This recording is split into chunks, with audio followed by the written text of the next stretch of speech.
Live from Cabot, Arkansas. This is, Ramsey Coach with Coach Steve Money.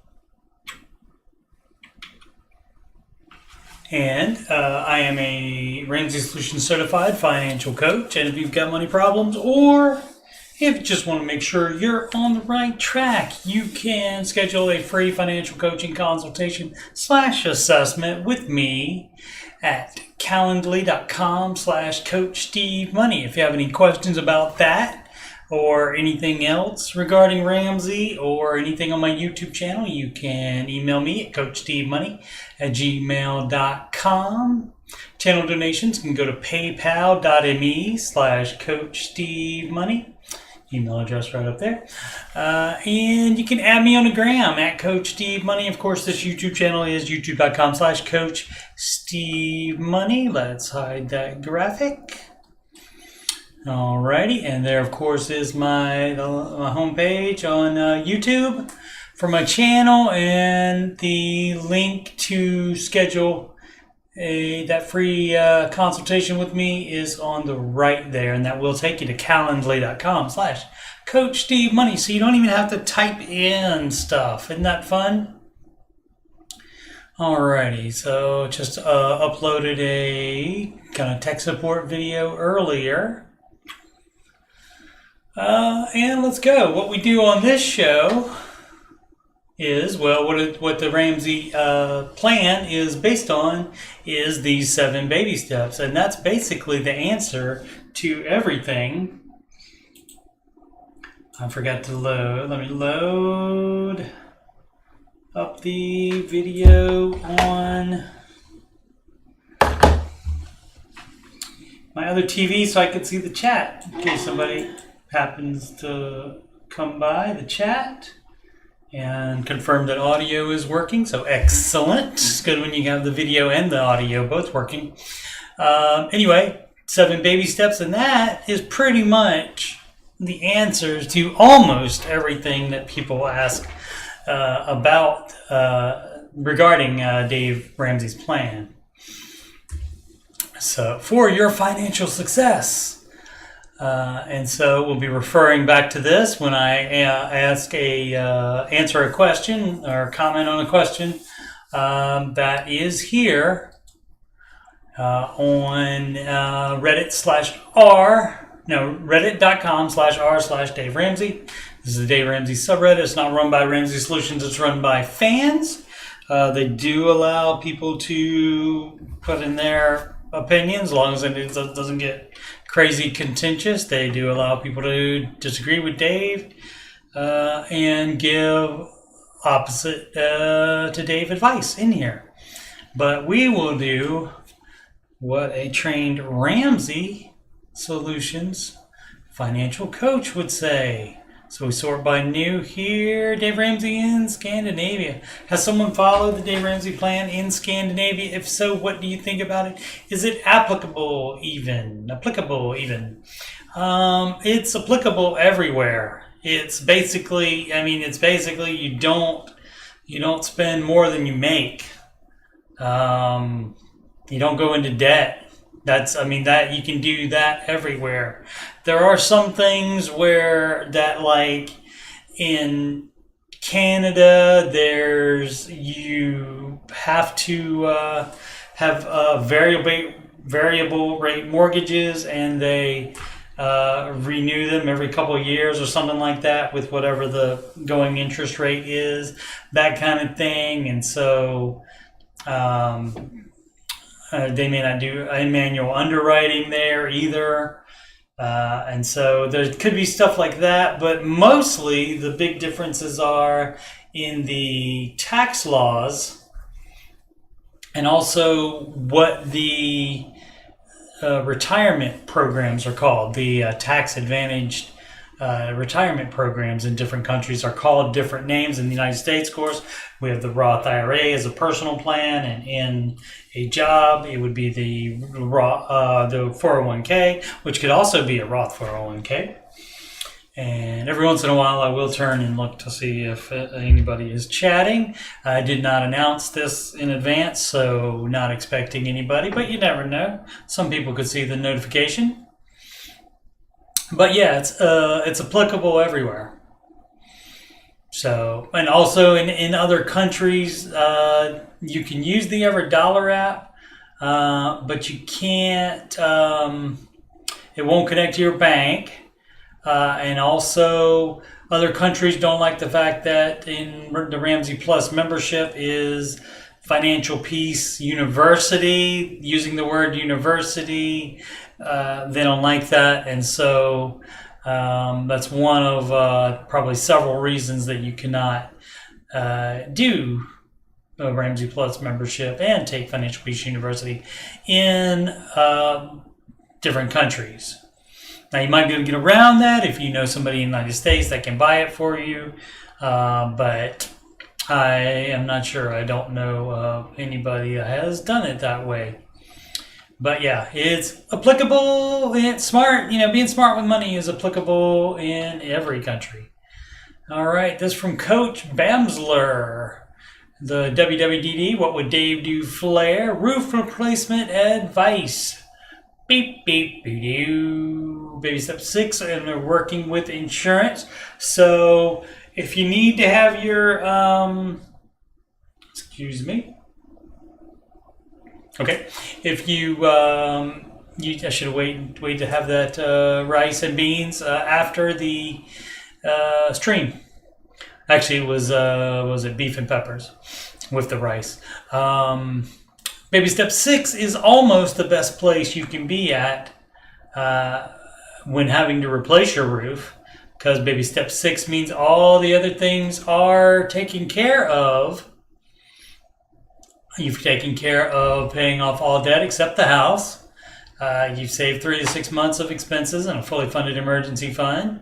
A roof could be an emergency, depending on how bad it is. Investing, you've addressed kids' college if you're going to help them, if you have them. And baby step 6, where this original poster is on, the OP. He's on baby step 6, or she, and it is pay your home off early. And so it would be better if you had to pay a home paid off early, and then you wouldn't owe anything to anybody at all. And the last step is build wealth and give, and also replace your roof with very little problem. Let's see. So what is that? I'm looking for real Ramsey advice and or other options. Okay. Those are 2 different things that I haven't thought of. I'm on baby step 6. Only have mortgage debt, emergency fund of $12K, and a roof that needs replacing. There was a leak coming through one of the attic vent fans, what the roofer said, and he patched it for now.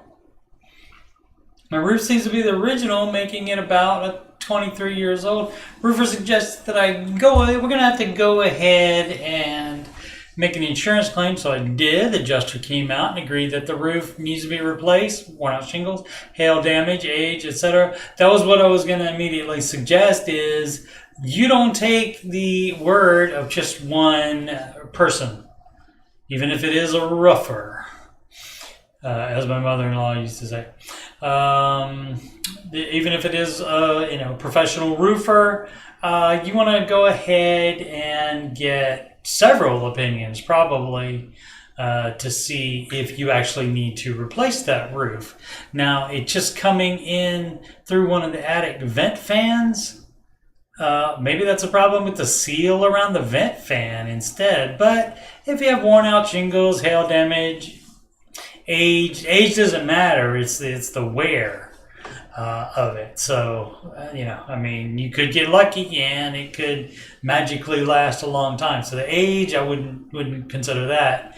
But definitely if you have hail damage, definitely worn out shingles. So, but there may be something you can do instead of an all-out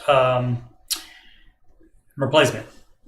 He then proceeds to inform me that my insurance policy have a roof payment schedule on it, and that I would only be receiving 28% of the replacement value of the roof. So I am staring at a big out-of-pocket expense. Oh, yep, it's not fun.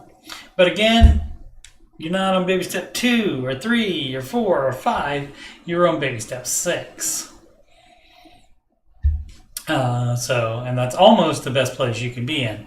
How common is this roof payment schedule? I have not heard of that, but I mean that would be no different than you like if you had a big hospital bill and you were you made a deal with them to pay them X amount per month, and so you do owe it to them, but you're not actually taking out a loan to do that. The company is just eating that until you pay it.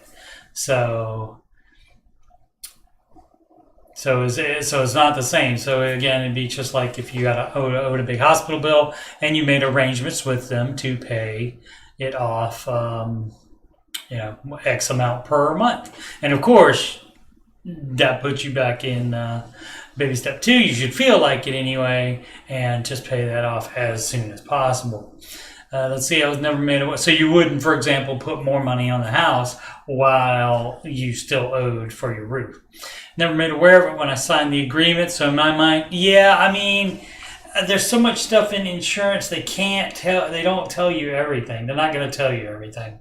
So it's up to you to find out before you take that insurance policy, and to make sure you know what's in it. So in my mind, my roof was going to be covered under insurance. Yep, doesn't work that way. Just switched to Xander Insurance in February. Okay, Xander is who Dave recommends for insurance. But again, and if you didn't ask, they probably sent you the paperwork. So that would be up to you to read the entire thing to find out. Any advice how to reach back out to the insurance company? You call them to try to get more money from them. Oh, I see. So you do know how to call them, but you don't know how to try to get more money for them. You can just ask. All you can do is ask, probably, since it was, that was included in the insurance paperwork and you signed it. Probably you're not going to have any luck there. Has anyone had a roof replaced this year? I have not had a roof replaced ever. Lucky. And what kinds of pricing have you seen? 14 square foot. And so there's a duster set it measured at 25 squares. Again, I would, I know you had your adjuster look at it and the one roofer look at it. I would ask I would get at least one more estimate and ask, is there any way we can just do like a portion of it now, and then in a couple months, maybe do a portion of it later, that kind of thing. Or if there's no way to get out of doing it all at the same time. Should I use my emergency fund for this? It's going to hurt. Other options for paying for this. It's not an emergency because it needs to be fixed. An emergency would be if it is like leaking from leaking actually into the house and not just a small area that he patched. And I mean, if it's okay for now, just let it go for a little while and save up money. If there's no leak now and it doesn't leak when it rains, I would say you could save up money. Stop putting extra on the house, and then you're basically at that point you are doing this order never changes. But if there is an emergency or you have some big expense coming up that is coming up, you can pause the baby steps so you wouldn't pay off your home as early. You stop paying extra, you just pay the mortgage amount, you stop paying extra on the mortgage, and you save up as much cash as possible. And then you wait till you have to replace the roof, or you have enough money. Either one. All right. So, but it's not an emergency. So no, I wouldn't use the emergency fund for that. Again, if it starts leaking, into the house when it rains, and it can't be just patched, then sure. That's an emergency at that point. Is this a good Roth 401k plan? My employer matches 6% on this plan. Is this in line with what Dave teaches, and is Empower a good firm? I don't. Let's see what this is here. Let's make sure that it's not. Boom, boom, boom, boom, boom, boom. Fortunately for you, you don't want to follow Dave's specific investing advice beyond save and tax advantage retirement account and use index mutual funds. He doesn't tell you use index. He says use managed funds. That company's BlackRock. They have very good index funds. An index fund, it doesn't have to be from a particular country. Index fund follows the index, which means it's specifically those funds that are in, like, for example, the S&P 500. So an index fund bought from any company, Fidelity, BlackRock, Charles Schwab, who else? Tons of other ones. The S&P 500 index fund is going to be the same stuff. So the fact that it's from BlackRock doesn't mean anything. So let's see. Empower should have access to Vanguard index fund. Again, why do you need Vanguard ones? People love their individual brokerage for some reason. I don't know why. I chose Fidelity because I like the layout of the website. I thought it was better than any of the other one, and so that's why I went with them. But I don't say, oh, you should do Fidelity, because especially when doing index funds, because their index funds, which I don't use, I use managed funds. And the reason you use managed funds over index funds is that the managed funds, even with the extra cost of them, extra managing cost, also called a load, that they can beat the index funds even after you take that additional cost for the management of those funds out. And so, just in case, I'm not going to click on that. Just in case, better be safe than sorry. But and here's the example of, like I was talking about before, the Roth 401k plan. If they have a 401k plan, great.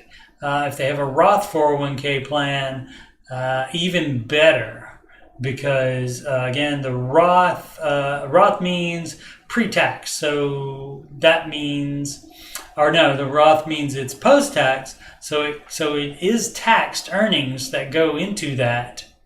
But then you don't pay any taxes on the gains, and you will be having way more gains than you will contributions. So you should pay taxes on the contributions.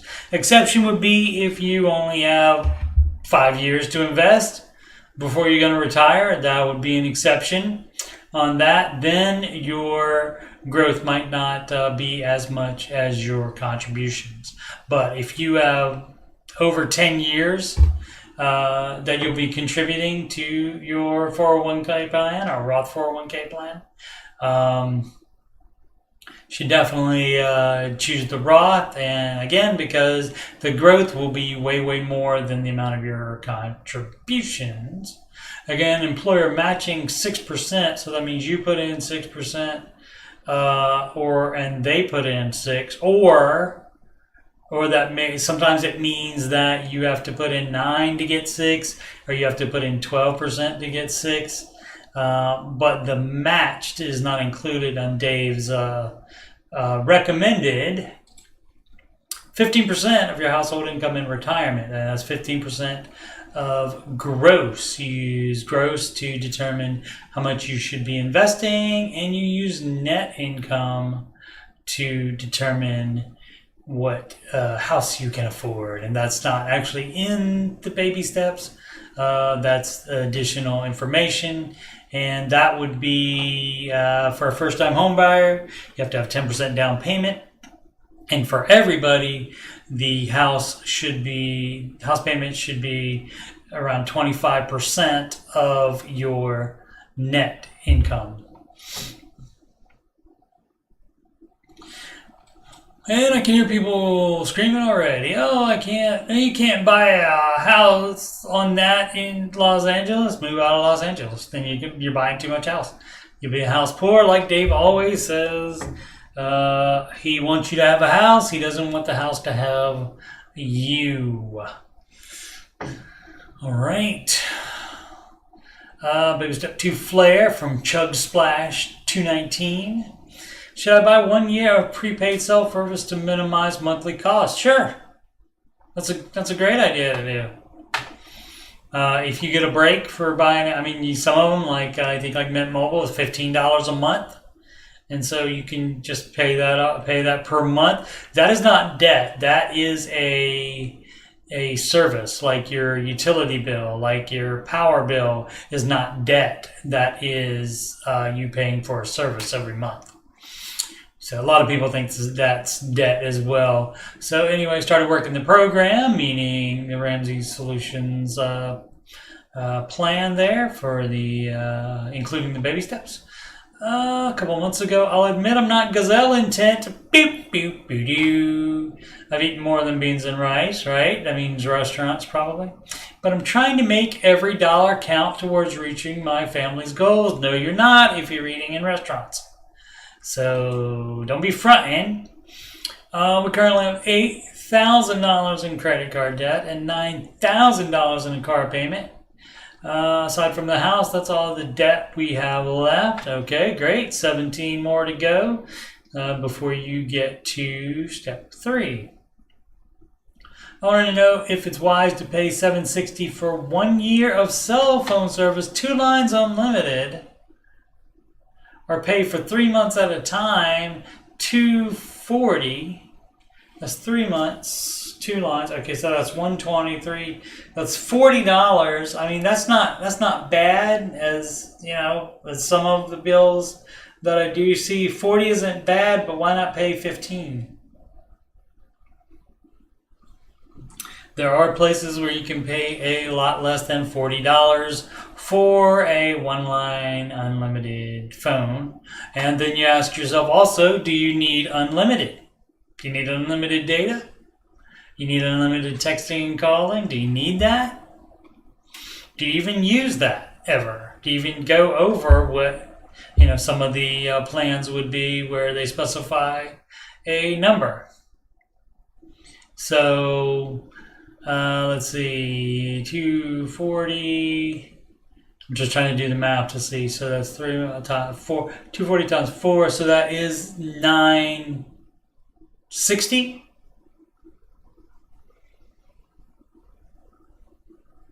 $1060. Right? 480 and 480. No, 960 is right. Okay, so it would be 960 if you did it 3 months at a time, and 760. So if you have the 760, that's not an emergency, obviously. Fixing my chair. If you have the 760, but you don't, you have $8,000 in credit card debt and $9,000 in a car, and you should do the cheapest way possible while getting the job done, and that doesn't necessarily mean unlimited. So again, $15 a month for Mint Mobile. You can see what they're. I don't know if that's unlimited talk and text. I think not necessarily data. But if you need data, you can connect to Wi-Fi somewhere. So it all depends on what you want to do. And again, the main thing with this question is I've eaten more than beans and rice, but I'm trying to make every dollar count towards reaching my family's goal. That's like saying, well, A, but then B. So it's like two different things. Yes, but then no. Those two things, they are opposite each other. If you are eating out, I mean, and maybe not, maybe they are eating at home, but it's just a little bit more expensive meals. So apologies if you're not eating in restaurants, but I have a feeling restaurants are happening. There's 24 comments. Let's just see if there's extra information. It's always good to get the extra closure if we can. There we go. I was paying $300 a month on 3 lines. Why 3 lines? Oh, and told my mother-in-law, sorry, you cannot pay for your own service. Yep. Oh, and switched to Mint. Paying average $60 a month is a game changer, so it's $30. What was that question? So is that an unlimited Mint plan then? Oh, yeah. So, yeah, definitely. Average of $60 a month is better than what you were paying before. $300 on 3 lines. So that would have been $200. So that's $140 savings. So that's good. Just see if there's any other. Doing Mint Mobile. Already said that every discount the longer you prepay. Who's selling a $30 a month for unlimited? Visible is 30 months, according to that. The basic version of their unlimited plan. Got to check that out to see what that is all about. What that means. Paid off the phones, so not paying for the phones anymore. Sprint and T-Mobile are $29 to $30 per month, and that's what he's paying already. That's per line, so he's already paying the $60. He said so. Assuming a male. Definitely 2 people though, because they have 2. Unless he needs 2 phones, you never know. Going all in on the baby steps by selling my truck. Excellent. 25, but sometimes you don't have to.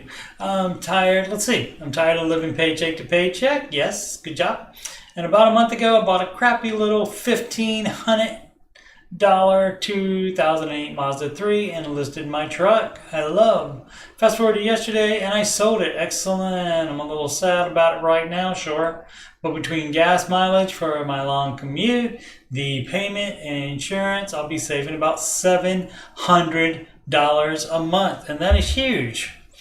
$700 is huge.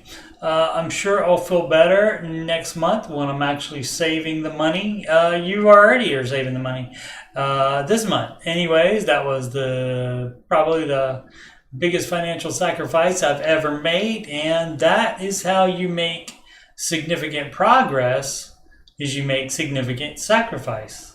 And giving up a truck you love isn't that bad. And again, it's just for a hashtag season, which isn't necessarily 3 months out of the year. It means just a short time.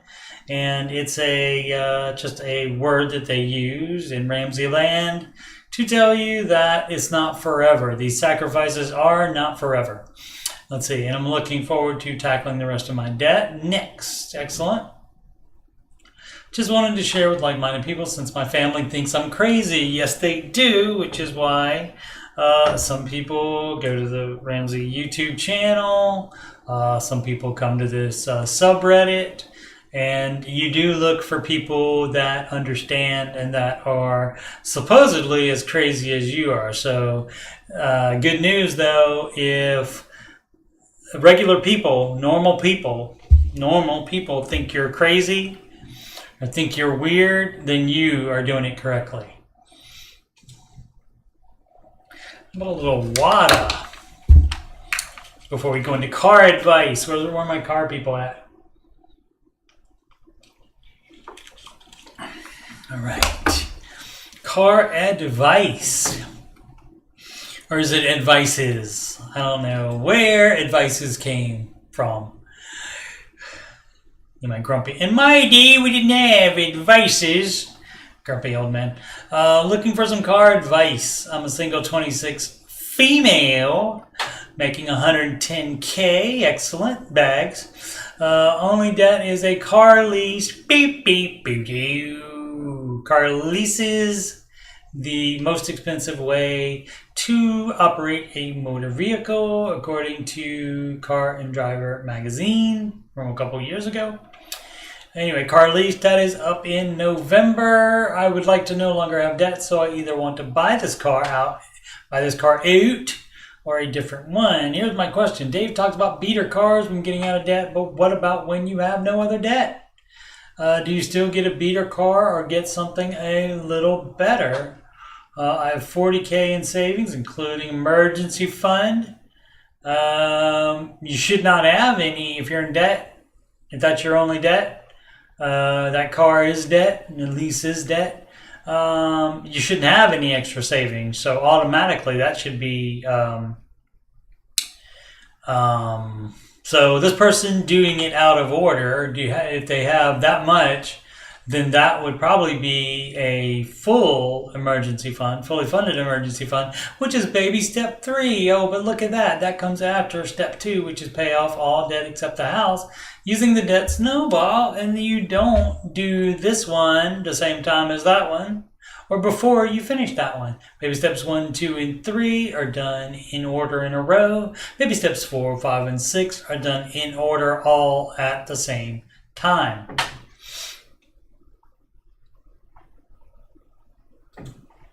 Back to the post.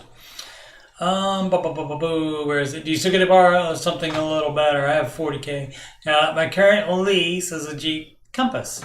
Buy it out at $17K. Do I buy this one out or save up a little more and buy a better car so that I don't have to replace it quicker? If I don't buy the Jeep, what is a reasonable amount to spend given my savings and income? And I'm sure 25 comments. I'm sure they're going to tell her everything under the sun. But if you like the Jeep Compass and it's a current lease, I'm assuming that that is a pretty new vehicle. And so that would be up to you. You can use your savings, again, doing the baby steps incorrectly, but to get you back on that path, getting rid of the lease does put you back on that path immediately. So $40K in savings, include emergency fund. We'll look down in a second to see if she gives actual numbers on that. But if you like that one, get that one. Why do you need a better car than that one even? And a better car, hashtag better, doesn't necessarily mean you won't have to replace it quicker. Doesn't mean it won't have problems. You could get a beater car that doesn't have problems, and you could buy a brand new car that does have problems. So there's no guarantee on that just because it's new. And of course, you do not buy a warranty on anything. If it comes with one free, that's fine. What is it, giving my savings and income? You don't go by income. Buying a brand new car, which this is not anymore, so I would give you the pass on that. But buying a brand new car, you would have to be a millionaire, per Dave's advice, in order to handle the depreciation on it. Which this person probably knows the difference between what it's worth now and what it was worth when she got that lease. Let's see. So if I don't buy the new one, again, what is a reasonable amount to spend giving savings and income? What I'm hoping is that you can buy this out with that $40K. You can buy this out for $17,000. And then the other 23 you can have to still be your emergency fund, and then you don't need more than 23.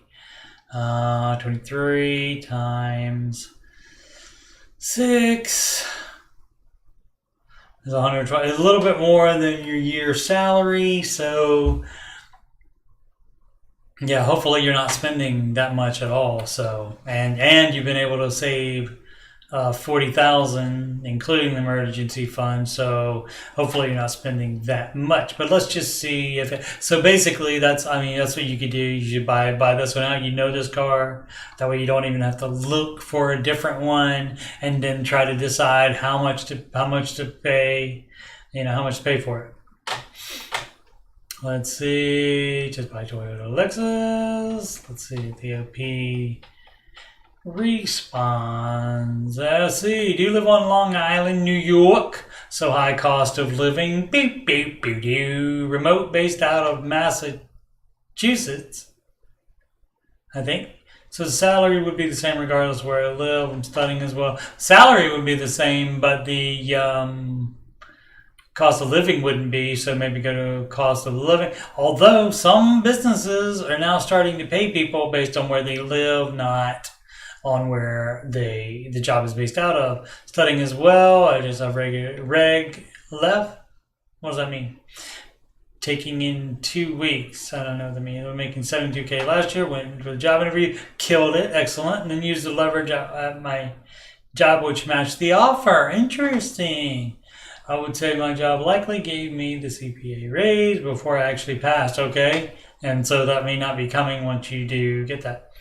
My advice would be to not be scared to ask for more. Look for this. The OP is answering a question instead of giving more information about their own. Interesting. Okay. Okay.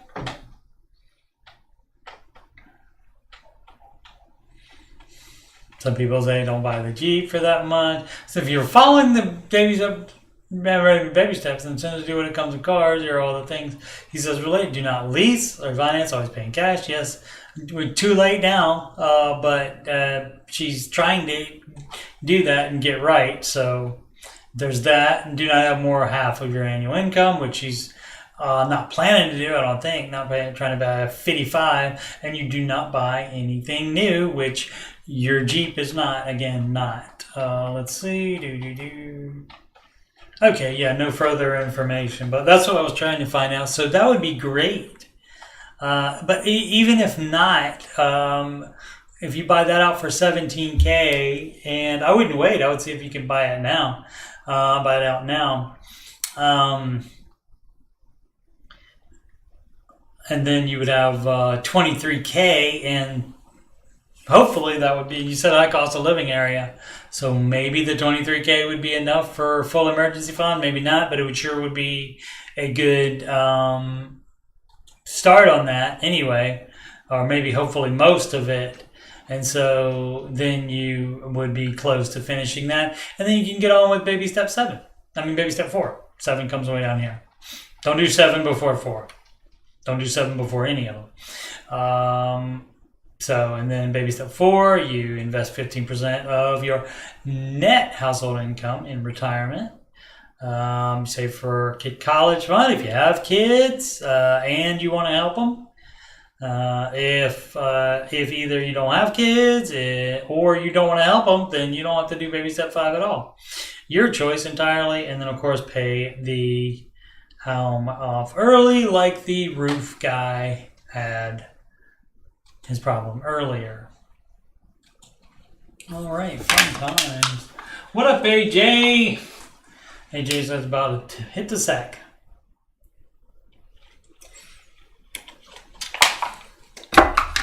That's early. He must have to get up early. What time is it? It is 8:51 our time, so almost 9 our time. So, all right, maybe he has to get up earlier than I do. All right, this from Noctisis. WWDD Flair. What would Dave do? Next step here. Currently working on baby step 3 while pondering baby steps 4, 5, and 6.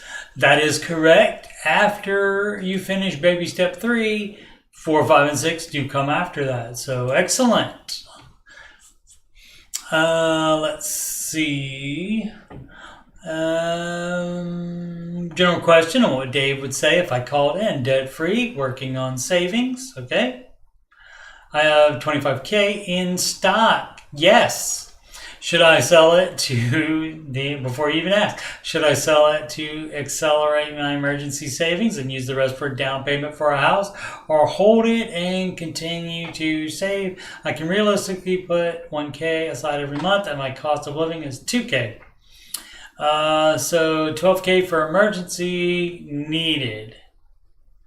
Okay, and so that's the 6 month, and you can do 3 to 6 months. It is your choice, and 3 months of expenses is fine if you have no job or life drama, and especially if it's just a one-person household. Hold it and continue to save. Dave does not recommend single stocks at all, so he would have you sell that. And even if it's Apple stock, I mean, that's great if you've had that for a while, because that has certainly made money, except maybe for the past year and a half, though, but I think that's coming back. All the tech stocks coming back now because everybody's excited about the AI. But yeah, no single stocks. So he always says save single stocks as long as it's not in a retirement account. You should never ever tap a retirement account unless it's to avoid foreclosure or bankruptcy, which in those cases they're gonna grab your retirement. Anyway, let's see. So that would be the only times that you would preemptively use that to get yourself out of that situation, if it will help. Let's see. Should I sell it to accelerate? Yes. And then the rest for down payment on a house or holding continue saving. So leasing's in December anyway, so I plan on saving till then before buying a place, okay?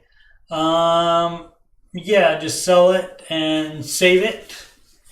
You can put it in a 6-month CD or high yield savings account. Right, we still got that much time. Yeah, June to December. Yeah, so you can put it in a 6-month CD or a high yield savings account to try to make a little bit of money off of it after you sell it. But then you can also, once you finish the emergency fund, again, it doesn't have to be 6 months. You could lower that down to 3 months if there's like no, if you can sleep at night with that, which most people can sleep at night even when being heavily in debt. So it just depends on the person. But as a single person and not having and only having $2,000 a month in expenses, maybe that's just one person there, and so 3 months would be fine. Again, if there's no job or life drama, 3 months emergency fund is fine, and so then the rest could be allocated for the down payment. Also, you do not have to start baby step 4. Saving for a down payment for a house is not in here. That's one of the missing baby steps. And that is baby step 3B. And so that's when you would save for a down payment for a house. And you can stay out of investing for as much as 3 years while saving up a bigger down payment. And a big down payment is sometimes what you have to do to make a high cost of living house affordable for yourself. Because by saving up all that money, down payment, you're lowering the amount that is on the mortgage. And so that does take the payment down. So again, there's multiple things that you can do on this. If you're planning on buying one in December, that's a lot.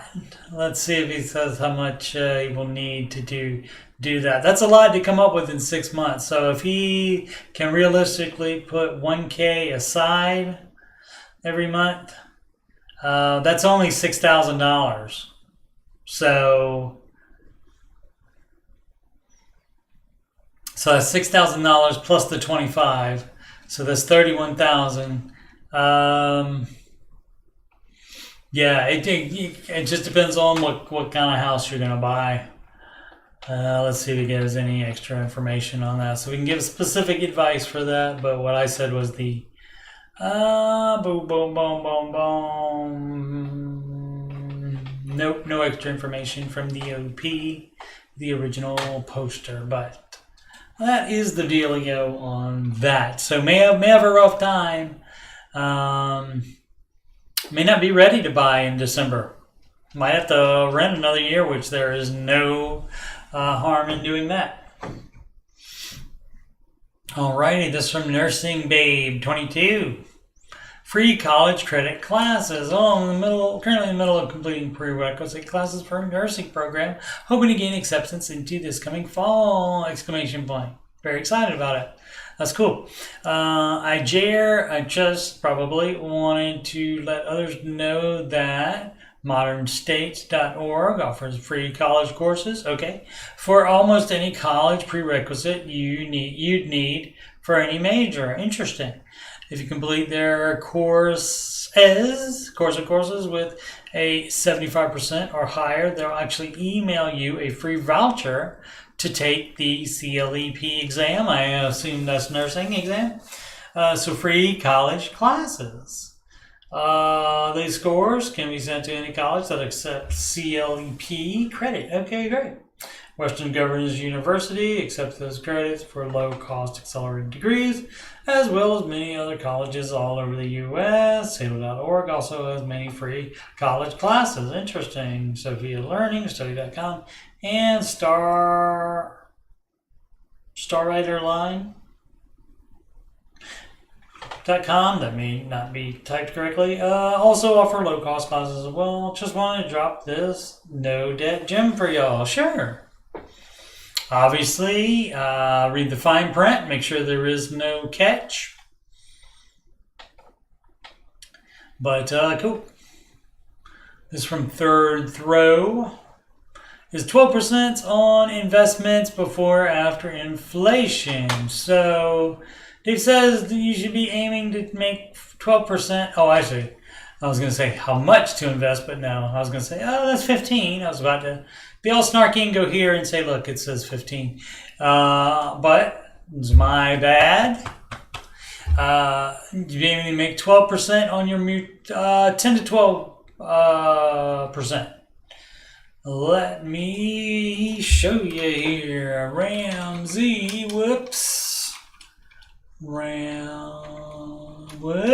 come on. RamseySolutions.com.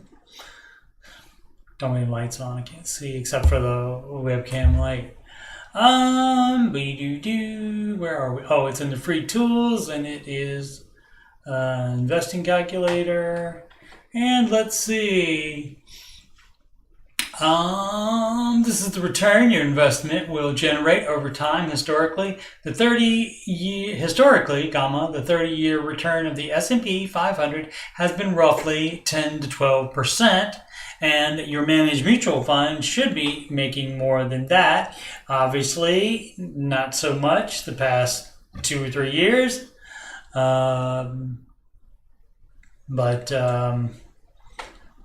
that's an average overall.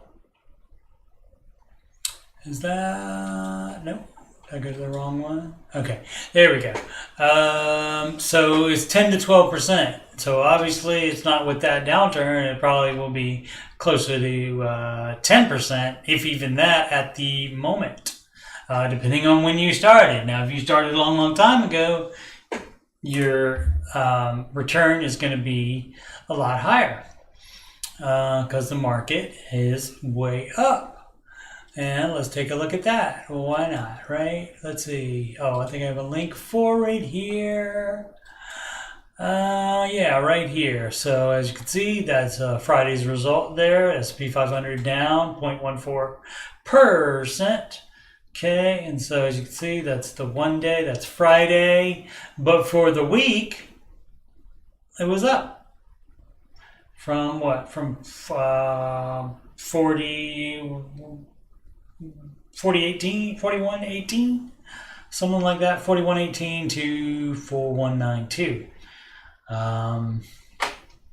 and that 1.86% up for the month, 1.3% up, and so if this is going to be an average month, and it's 1% up every month, then it's going to be up 12% in a year. And in 6 months, it's up 4.71. And so if you say this is average, and it's going to do that, then it will be, 9.42? Yeah, 9.42%, which is right there at 10%. The year-to-date is 9.62%.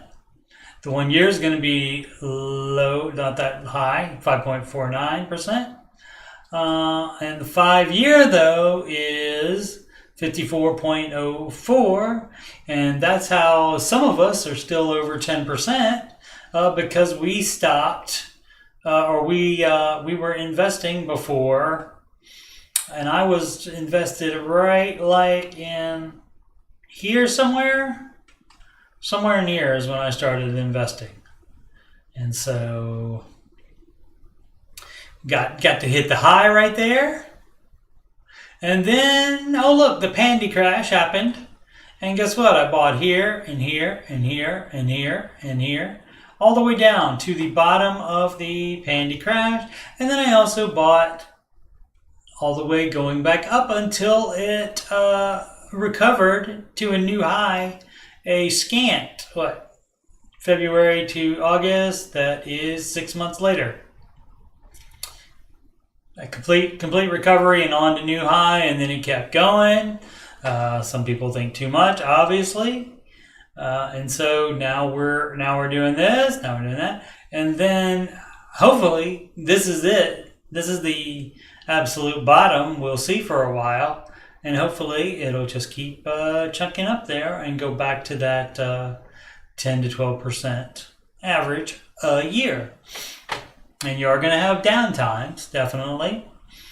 And just for fun, let's see what the max is. If you started investing immediately once the S&P was formed, you would have 2,448%, almost 2,449% return. So yeah, the sooner the better, but you still do want to wait until you are in baby step 4 before you start investing, because investing while you still have debt, you're trying to fill a bucket with a hole in it. Or trying to, I can't think of a good analogy with the roof, but because, the roof has holes in it too. So something like that. Make up your own joke using that. I'll get Chat GPT to make that up for me. What up, Aslan?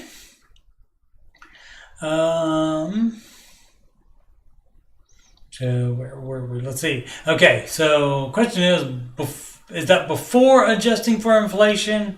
So if you adjusted for inflation on 12% by 4%, you should be making 8%. You can do whatever you want in your head. Inflation is going to happen. So why not just try to make the most you can, do whatever you can do personally to account for inflation, but doing that, trying to figure out what inflation is going to be, so what your real return is on it. It's not in a vacuum. Inflation is something that happens and continues to happen, not at quite this rate that it has been. But that is always going to happen. And so, you can, do you adjust for inflation in every other monetary transaction you do? Probably not. So why do it on this? Just make as much as you can. But anyway, let's see, I can't imagine a world where it's before inflation, since that would be 16%, and I don't know anyone making that kind of money on mutual funds. It's happened. It has happened. I did that. Again, that would be buying, let's go back. Again, that would be buying, that's the max. Let's look at 5 years. A little bit easier to understand there. But that is, people that bought it this low right here, and way before I started investing in, what was that, 2018? And then when you buy this low, and then it goes to this high, you don't think this was 16%? I think it was. Let's see. 2304 turned into 4725. So yeah, that's I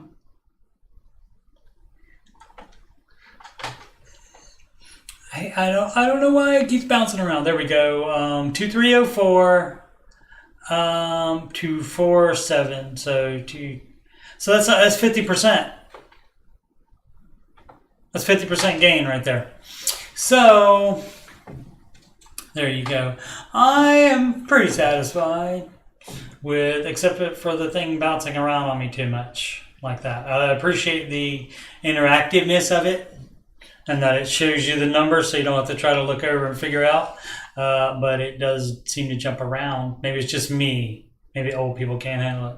All right, but anyway, so, and again, and see, that's also what people, especially like the more sophisticated finance people do. They look at it day to day or year to year, and so they think that when Dave says 10 to 12%, even if Dave says on average, they want to be making that 10 to 12 every year, and that's not going to happen. That's not what Dave is saying is going to happen. So there you go. That's the dealio on that. But yeah, I mean, again, unless you're adjusting everything for inflation, when you go to buy a car, do you factor in the inflation? You know? When you go to the grocery store, do you factor in the inflation? So what does it matter? The point is to invest anyway, right? So I don't get it. 80 comments on that, and I'm surprised it's not shut down. 80 comments is like in the area where it seemed to get contentious, and they have shut down threads on here from time to time. So let's see. This is from Computer Glitch. Open a Roth IRA. What should I invest in? Manage mutual funds for retirement. Just started baby step 4 and I'm very overwhelmed. Yes. You do. If you don't know anything about it, you either have to, Dave's advice is to get with a SmartVestor Pro that has been vetted by his people. Granted, some of those guys and gals do go off the reservation when they give advice, especially if the advice that they give you being different from Dave's makes them more money. And yes, that does happen, unfortunately, but having Dave's team vet them, that is better than just picking one off the internet. Or just picking one off the phone book, or driving by and seeing a financial advisor, retirement advisor, just out on the street. And so,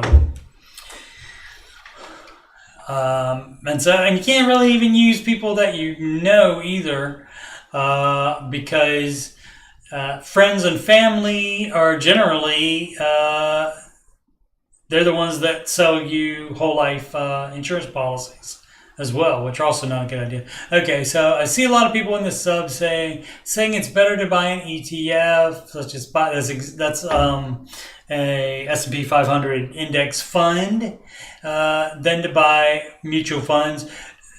ETFs are mutual funds. SPY is a mutual fund.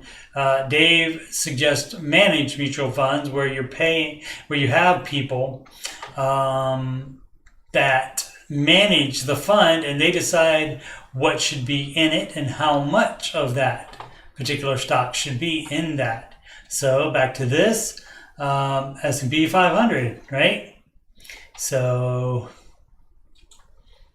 where was I? Okay, so this is what the S&P 500 is. Every stock that's in the S&P 500, if you get an S&P 500 index fund, you're getting Fidelity's, or who did we say earlier? BlackRock, or Schwab, or blanking on some other ones, but you're getting their S&P 500 index fund, but it's still the same stuff. It still matches what is in this fund, and so it will be exactly this. Dave recommends managed funds because they can, a certain percentage of them,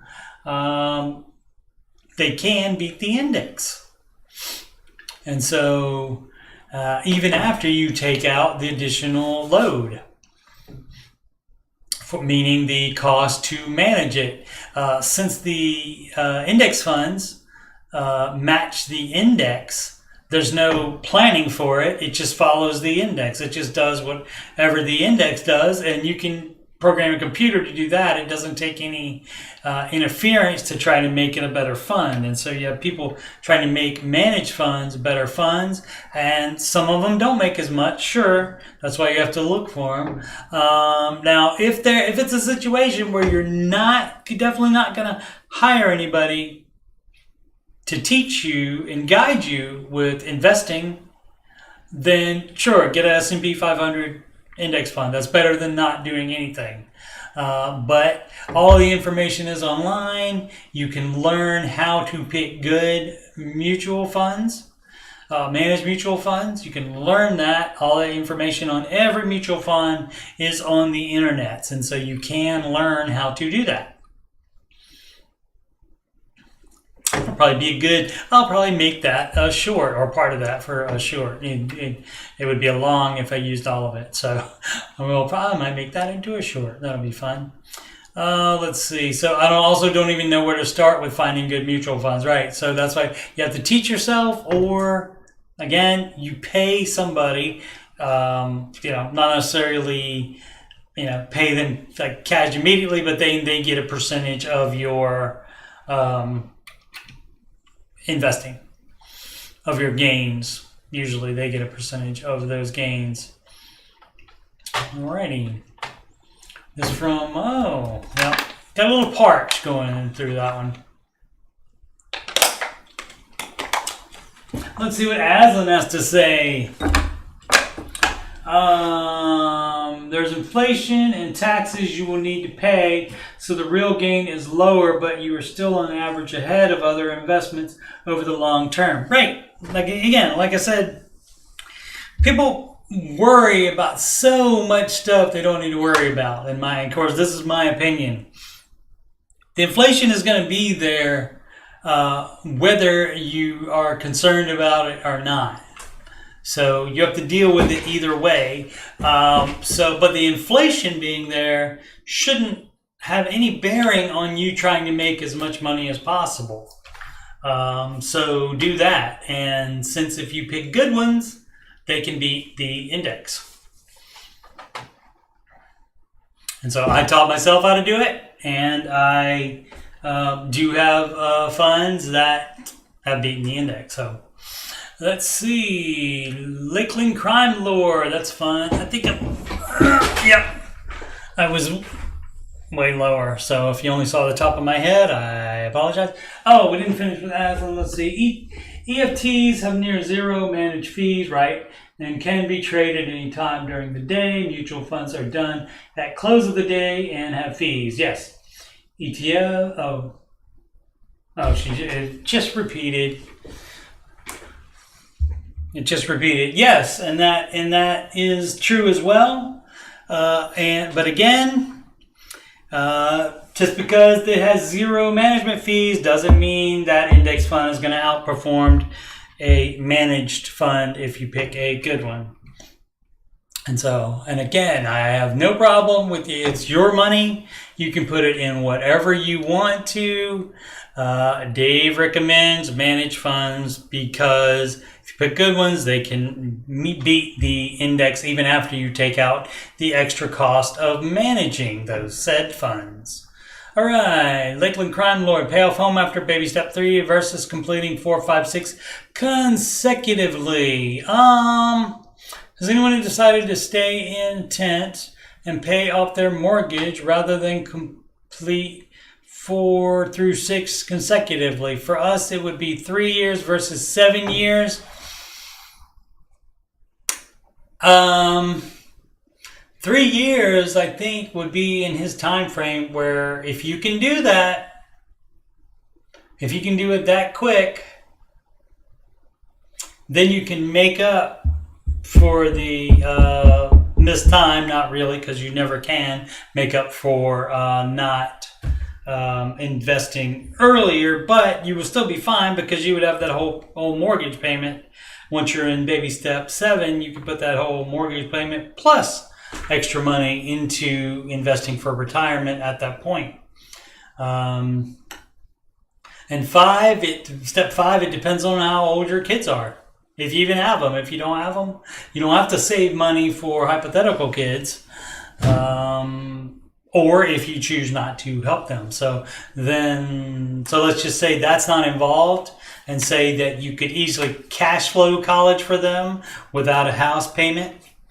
So then what is involved is investing. And again, if you can completely pay off the house in 3 years, I think he said that I think he's fine with that. That is the max, though. So as far as if I'm remembering correctly, I think 3 years is the maximum.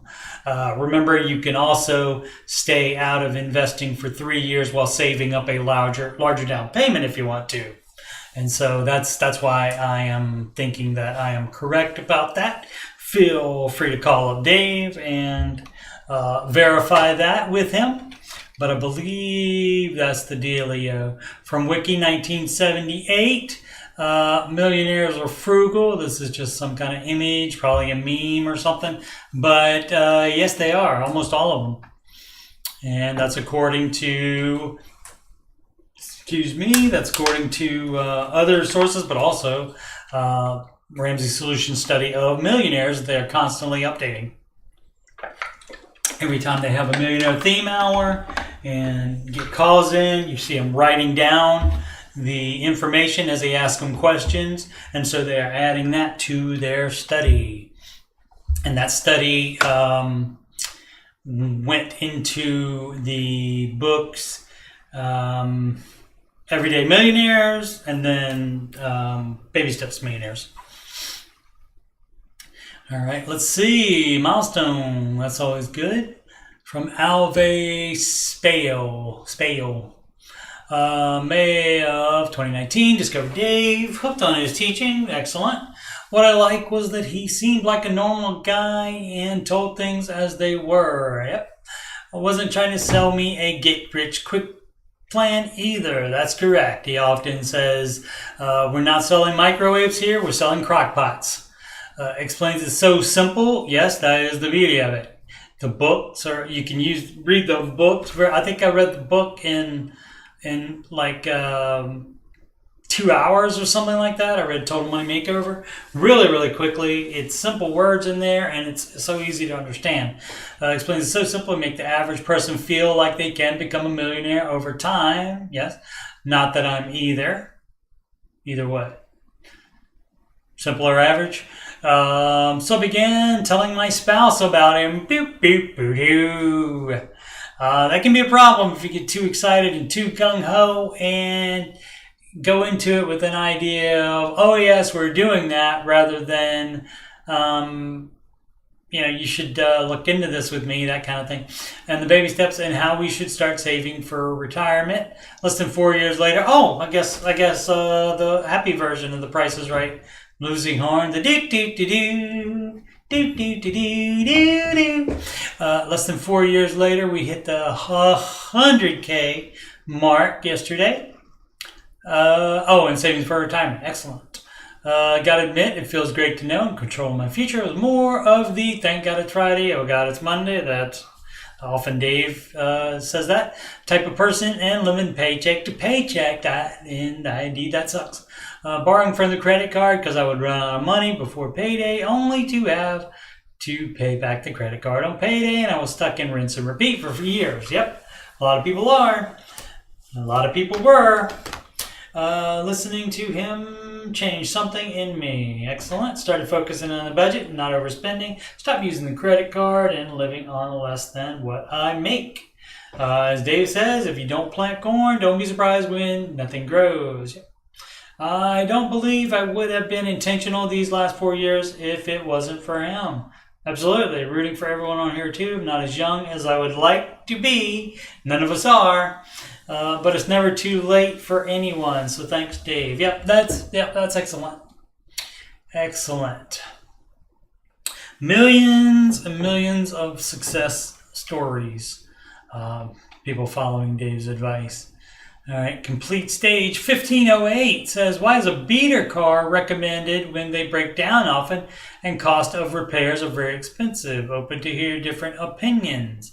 As I said before, when talking about a car, it doesn't have to be something you think as a beater. It just can't be new, and it just can't be very expensive. When they break down often and cost of repairs are very expensive. No, I had my car for 2005, Suzuki Verona. I've had that for coming up on, I think, 4 years now. And that cost me $1,750. And had low miles on it, had 80,000 miles on it. So $1,750 for that, and I knew in advance that it needed because I asked the owner of it, you don't buy from the dealership, you buy and sell both private sale, and that way you get the most for your money and also get the most out of a car you're selling. So I asked the owner if he would be so kind to take that car to my mechanic so that my mechanic could take a look at it, and my mechanic had a service where they would look at cars you wanted to buy for free because they would like to get the cost of you repairing something with them. And so they do that for free. And so even if you can't do it for free, it's still worth the money to have them take a look at, have some mechanic. Trying to think, car repairman, it's called a mechanic, to look at your vehicle, and that way you're not just buying some beater that is, you're buying it just because it's cheap and you have no idea what's going to happen with it. Okay, but guess what though? Like I said, I had to. He told me in advance that it would need a new tailpipe, and so I got a new tailpipe. And that was $250, and so that put my total cost to $2,000. But I knew that in advance. Like I said, since then the only problem I've had with it is it did need after like 3.5 years, it did need new brake lines. But other than that, no problems with it. And the problem, if you're not buying a new car anyway, unless you're a millionaire. So that's out.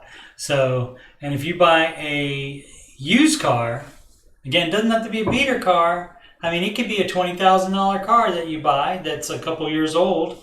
That could break down more than my $2,000 car did. So there's no law on that. I need to fix my chair. So there's no law on how often that does happen. And again, that's, it's your money, it's your life, you can do what you want. This is the Ramsey advice. So, and you're on the Ramsey subreddit. So don't agree with the beater car, and it doesn't have to be a beater, depending on what situation you're in. Now, if you're in baby step 2, it has to be the cheapest car you can find. Yes. If you're in baby step 6, it can be a $20,000 car, provided you pay for it in cash. Let's see, what Aslan is. Aslan thinks the statistics are ETFs outperform 60% of managed mutual fund. I believe that is correct. I also believe, and I know because I've done it, I know how to find those 40%. And so, again, if you don't think you can do that, index funds are better than nothing for retirement. But if you don't know enough about it to, find those 40% of mutual funds that will beat it, then sure, get an index fund.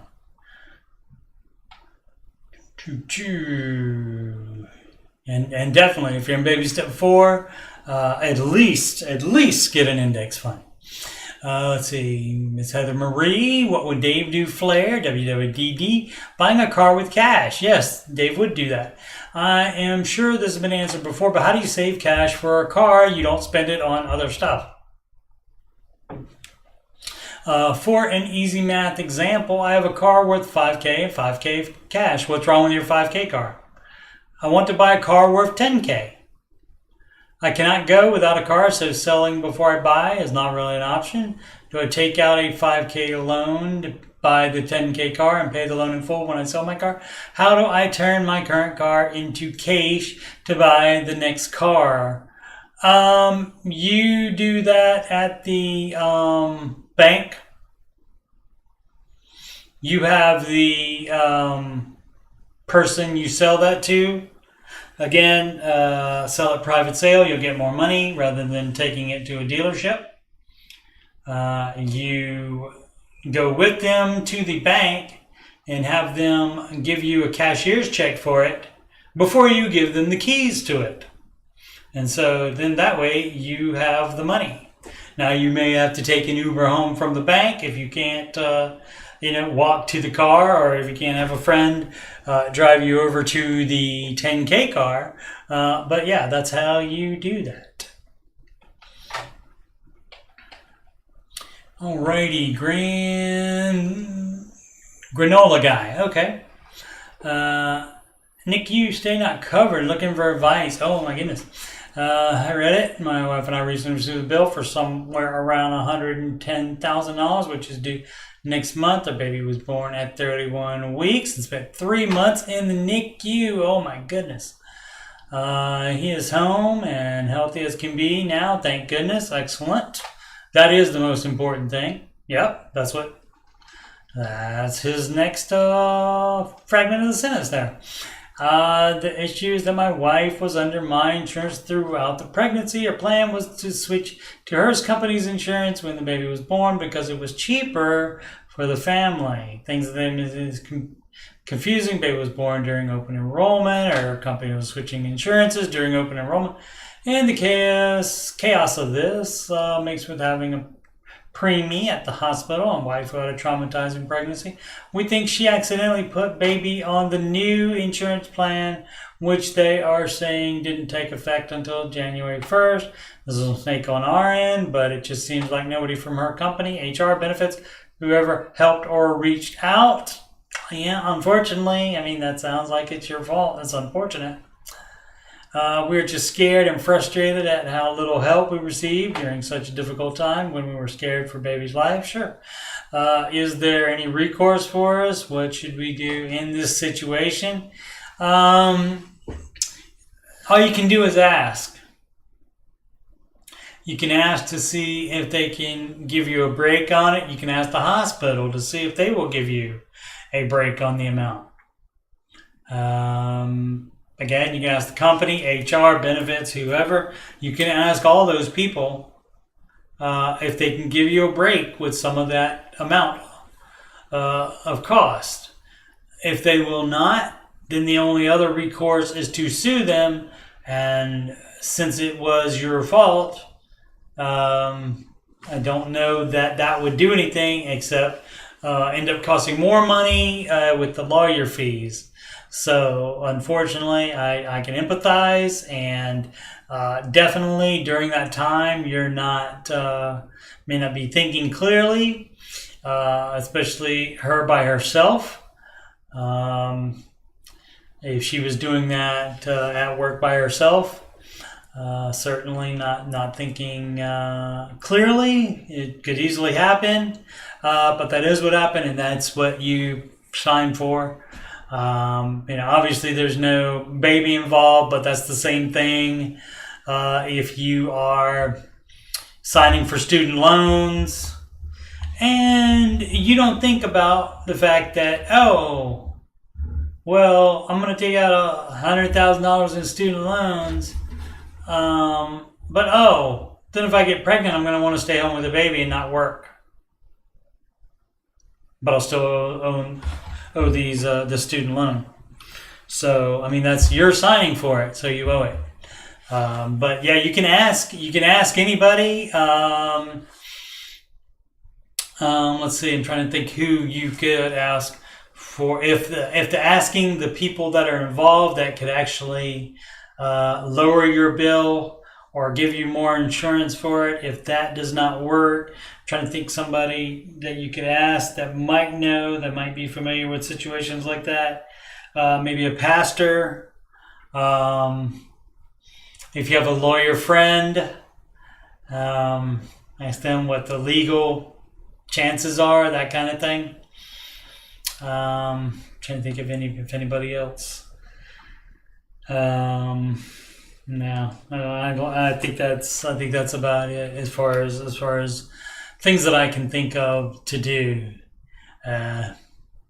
Again, the important thing is that the baby is perfectly healthy now. That is the excellent thing, and mom too. Apparently, since you didn't mention anything otherwise on that, so that is great. And yes, I forgot to look to see what time I was started. Does my YouTube feed say what time I started? It does not. Boo, boo, boo, boo, bow, bow, bow. Aslan says the biggest mistake here is thinking that HR is there to help the employee. Yep. Definitely not. Even if they generally are supposed to help you with stuff like that, not everybody that works in HR will do that. Even if they're encouraged to explain things like that to you. This from Meta Chicken, finally debt free, baby step 2 complete, excellent. As a reminder, as we go back to the baby steps once more, baby step 2 is pay off all debt except the house using the debt snowball, and that is pay off all debts, smallest to largest, regardless of interest rate. Let's see, yesterday we crossed the final line after 4.5 years of literal beans and rice. My husband and I finished paying off $110,000 of student loan debt. Last night we celebrated with ice cream and pizza. Excellent. Didn't invite me either. I told everyone in my life, and while some people are happy for me, I got a few blank stares. Sure. You're lucky that anybody's happy for you, because normal people don't get it. It's like you're out of debt. Everybody has debt. You're always going to be in debt. I was told that so many times from my parents. Like growing up, like even before, as early as like 14 years old. Did this happen to any of you? Sure, yeah, absolutely.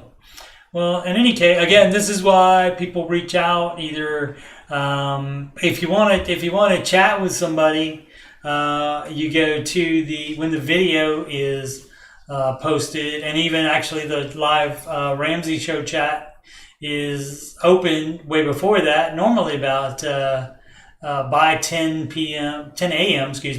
Eastern time, and that chat is open all day until the delayed, not live. There's no live video for about 3 years now.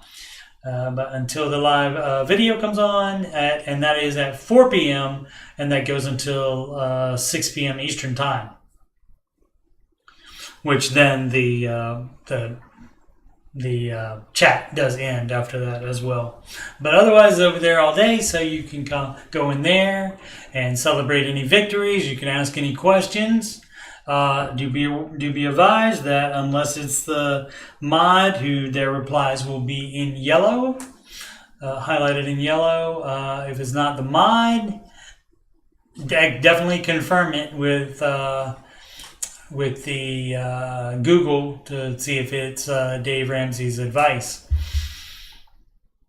But generally people will tell you Dave's advice in there if you ask any questions. Some people will tell you what they did. Or just there are trolls. They will just say the opposite, or not even trolls really, but they just think that their way is better. That does happen.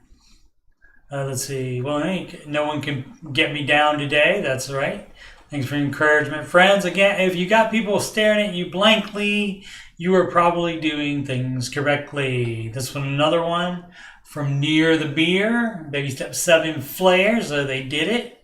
4 and 6, assume no children or older, and kids are out of the house or not going to college. So 4 and 6 since early 2020.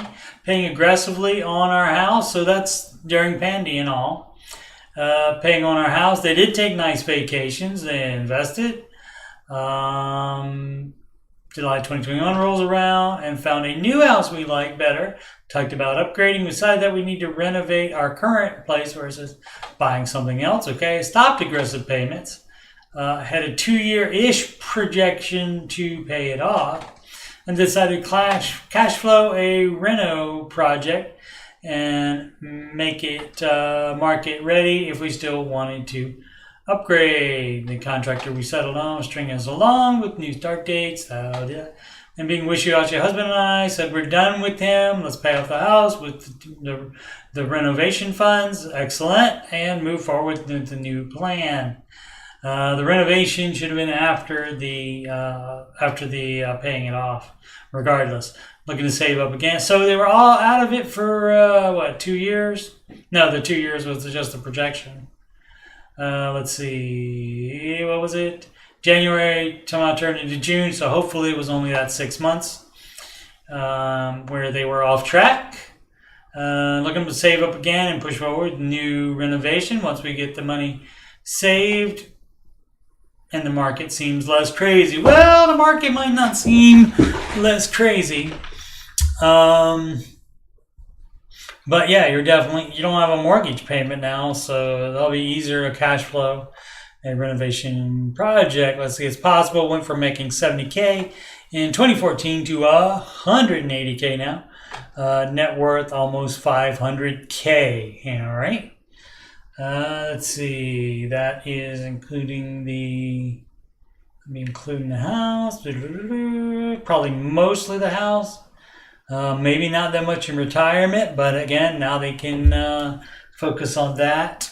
And I would focus on that first, then the renovation second, if it were me. Baby step 6. Am I following that? So baby step 6. So if you don't know if you're in baby step 6. But let's see. This is from YYC. Glad. I'm following the steps. No other debt than mortgage. Okay. Investing 15%. If you have the step 3 here should be list 2 on the list if following. If you're following the baby steps. So, but that goes there, but that's still all done. Investing comes after saving the emergency fund of 3 months expenses. 3 to 6 months. They chose 3 months, which is fine. If you have no life or job drama. Paying off mortgage aggressively, double up on lump sum. That is step 6, paying the house off early. They're giving 10% of pay to parents. They are old and need support since they didn't do any savings, and that is not part of the baby steps. It is your money. You can do whatever you want with it.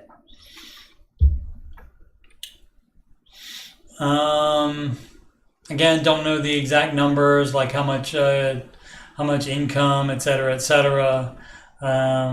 If you can double up on, there's no need to do lump sum. The sooner you get any extra cash to the mortgage, that will be less interest.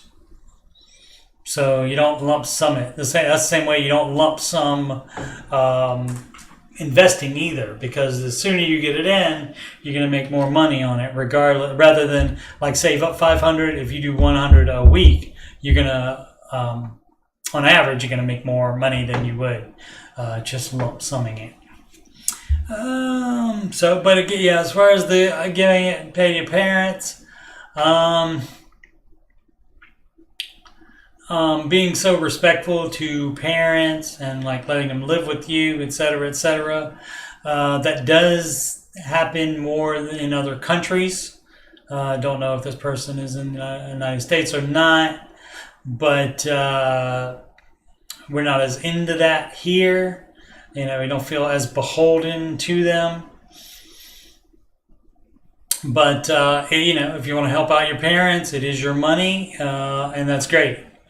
And so, if you can double up on your mortgage payment, then you probably can't afford to do that. At this point on baby step 6, which is pay off the mortgage early, and then you have no mortgage payment, that's the final objective, and that puts you in baby step 7. That's just going to make that take longer. So, like at this point, you have to run everything through the lens of, okay, baby step 6, pay off the house. Okay, so I can put a vacation in the budget if I want to go. If I want to go to Cabo, like Dave. If I want to go anywhere on vacation, expensive vacation, you can put that in your budget. Sure, that money though then isn't going to be going towards the house, so that's going to be X amount of time before your house will be paid off. So you just have to look at it like that. I mean, and even in lower baby steps, that still would apply. Like baby step 2, you get a hamburger instead of having beans and rice. You go out to eat. That out to eat money, it's gonna, that'll taste good in the moment, I'm sure. But then maybe you'll wish that you put that $10 on the debt instead. And $10 that's not a sit down restaurant cost either, or like one with a waiter, that kind of thing. I realize you can sit in the Taco Bell, and your Taco Bell can be expensive too, depending on what you get. Get the cheap stuff. Alrighty. Honey, Aslan has nothing else at the moment, or she bounced. Appreciate her dropping by again. Did not announce this ahead of time. Thoughts on Wealth Simple? Never heard of it. After years, finally managed to get to baby step 4, and again, that's with $1,000 emergency fund, starter emergency fund, baby step 1, and baby step 2, pay off all debt except the house using debt snowball, smallest to largest in order, and then baby step 3, save 36 months of your personal expenses. A lot of people ask, how much should that be? That is what number you pick here: 3, 3.2, 3.5, 4, 4.8. 5.7, any amount you want, up to 6, times the amount of your personal household expenses. And that's how much the fully funded emergency fund should be. You get to choose that. You can go towards 3. That's the least amount Dave recommends, but you can go with 3 if you have no job or personal drama. So then you're in baby step 4. After you finish the first 3, you're in baby step 4, 5, and 6. So the poster is addressing baby step 4 in this. Managed to get baby step 4 and would like to know if putting money in my TFSA in one of the Wealth Simple managed investing profile is the right move. Same with their RRSP. I'm in Canada, by the way. I don't know in Canada what that's going to be, in those are, I believe, government, retirement, I believe, and your choices in those are going to be limited as well. You also may not have, if you work for the government, you may not have any other choice other than to do those. But as far as what Wealth Simple is, managed investing profile. I mean, that could be the same as a managed mutual fund. Hopefully you could look at the long-term track record of that. That's what Dave says about when you're trying to pick a good mutual fund. You want at least a 10-year track record on any fund you look at. But as far as the exact one on that for Canada, I don't know it. Figured out. Let's see. Obi-Wan Kenobi. I want to put an emphasis on Ramsey's point of 20% down payment. Requirement is only if you are able. Well, let's see what he says there. If you are a first-time home buyer, Dave is fine with 10%, but you are going to have to pay the PMI, which is private mortgage insurance, and that is not insurance for you. That is insurance for the lender in case you do not pay your mortgage. Let's see, there are many instances, I've seen on the subreddit recently, they will simply never own a home because of this. Okay, yeah, I mean, people paint themselves into corners all the time, and they say people don't start at the baby steps because you're only supposed to have $1,000 in it. $1,000 in your starter emergency fund. People don't start the baby steps, So people do say they never will own a home, and also because if you're in New York or California. If you don't make that much, you're not gonna be able to. You're not gonna be able to find one within Dave's parameters, and that's of your net income of that amount. The house payment should be around 25% of that net income, and so if you pay any more than that, then you're getting into being house poor territory. Dave wants you to have a house. He doesn't want the house to have you. And then if you are paying everything to your mortgage, then you don't have money to take care of the other baby steps. Let's see, this is not a situation that Ramsey's talking about. He has said many times that owning your house versus renting your whole life is one of the best moves you can make. Yes, as long as it's at the right time. It depends on the situation, though. If you are new to an area, he says don't buy a house. If you're in the military and you don't know how often you'll be moved to be stationed in different locations, don't buy a house there. My brother-in-law has bought, I think, 3 houses in different places he was stationed. Let's see, as long as you follow other rules about how much you can actually afford, right? Even if that means your only way is only putting down less than 5%. No, he says 10% for a first-time home buyer. If you're more than a first-time home buyer, if you're a second-time home buyer, it does have to be 20%. So this is not correct. Waiting 8 to 10 years to save 20% is also an insanely poor move. Amount of equity you would have built up is 10. Okay, that doesn't. None of what you're saying here makes any difference, and because you're also wrong about the if you have to put down less than 5%, that's you taking something Dave said and then you adding your own caveat to it, and that's not correct, Obi-Wan. Obi-Wan would never say that. He's never succumbed to the dark side. All right, that's from Late Examination. I definitely got to fix my chair. As it says, for your first time home, you can put down as little as 5% according to the Ramsey website. It does say that? Okay, that's news to me. That is news to me because he's always said 10%. I will definitely verify that. Thank you for letting me know that. However, you need 20% down on any home after that and a 15-year maximum mortgage. That's correct. Yep. Payment maximum of 25% of your net income.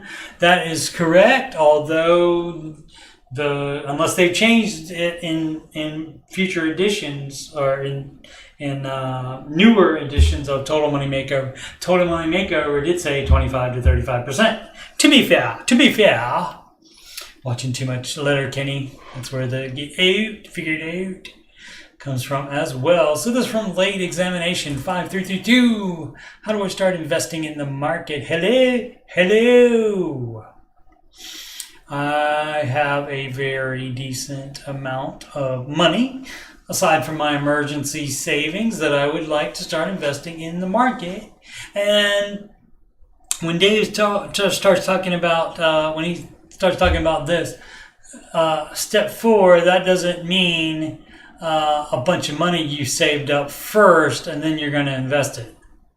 What that means is 15% starts coming out of every paycheck and going into retirement is what that means. So it doesn't mean save up a lump sum first and then do it. A lot of people are confused about that. Let's see. So a very decent amount of money. But it's too late now, so you can only start investing now. So let's do that. But a lot of people do get confused about it. However, I am young and very overwhelmed on where to do this. Yeah, I mean, if you're going to open up your own brokerage account, all brokerages are pretty much the same. Again, I picked Fidelity for mine just because I like the website, but I would never tell anybody else that they should use Fidelity. I would just say, because I like the layout of the website and I have not had any problems.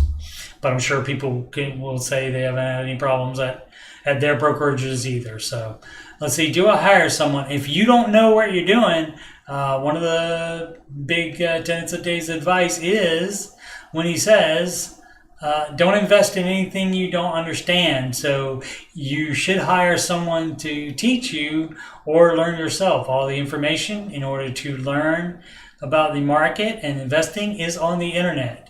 The breakdown and way too much information and stats on every single mutual fund that exists is on the internet. So you can find all that stuff as you try to pick a good mutual fund. What do I even Google to find someone in my area that does this? You can go to the Ramsey website. Where do we go? It's fun to play with the investment calculator. That's how I convinced my son that it was a good idea when I showed him that when he was about like 14 or 15, something like that. And since then he's been like, yeah, I'm going to do that. And so he's at community college right now, so he's not investing or doing anything like that yet, because he's following the Ramsey advice of just piling up cash until he gets out of school, out of college, debt free. So let's see, trusted services right there. And you would go into retirement, and you would go into, that's the category. You can't click on that. It's the SmartVestor Pros. And then you find your pros.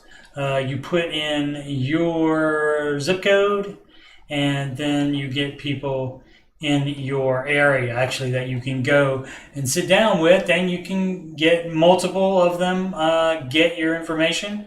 So you should be hearing from them, and you get theirs. So you can call them first if they haven't, and you can sit down and basically interview them. And some of them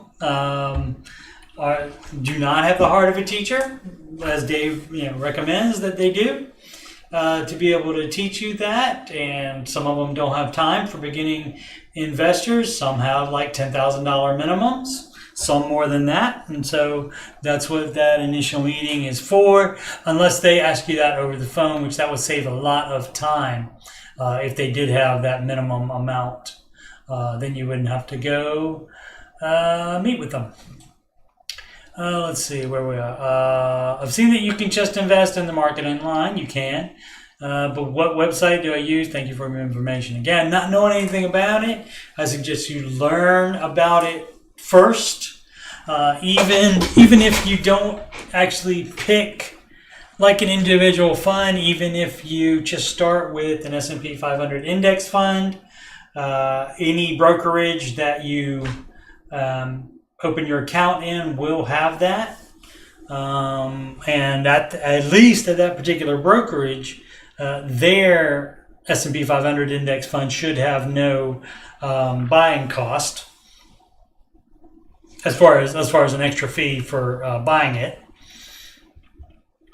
And so they will all have one. But if you don't even know enough to do that, then you do have to learn it somewhere. So you hire someone, and generally some do flat fees, some do percentages of the amount they make you in the market. Let's see. Is there anything else I want to say about that? But everything is online, so you just have to be able to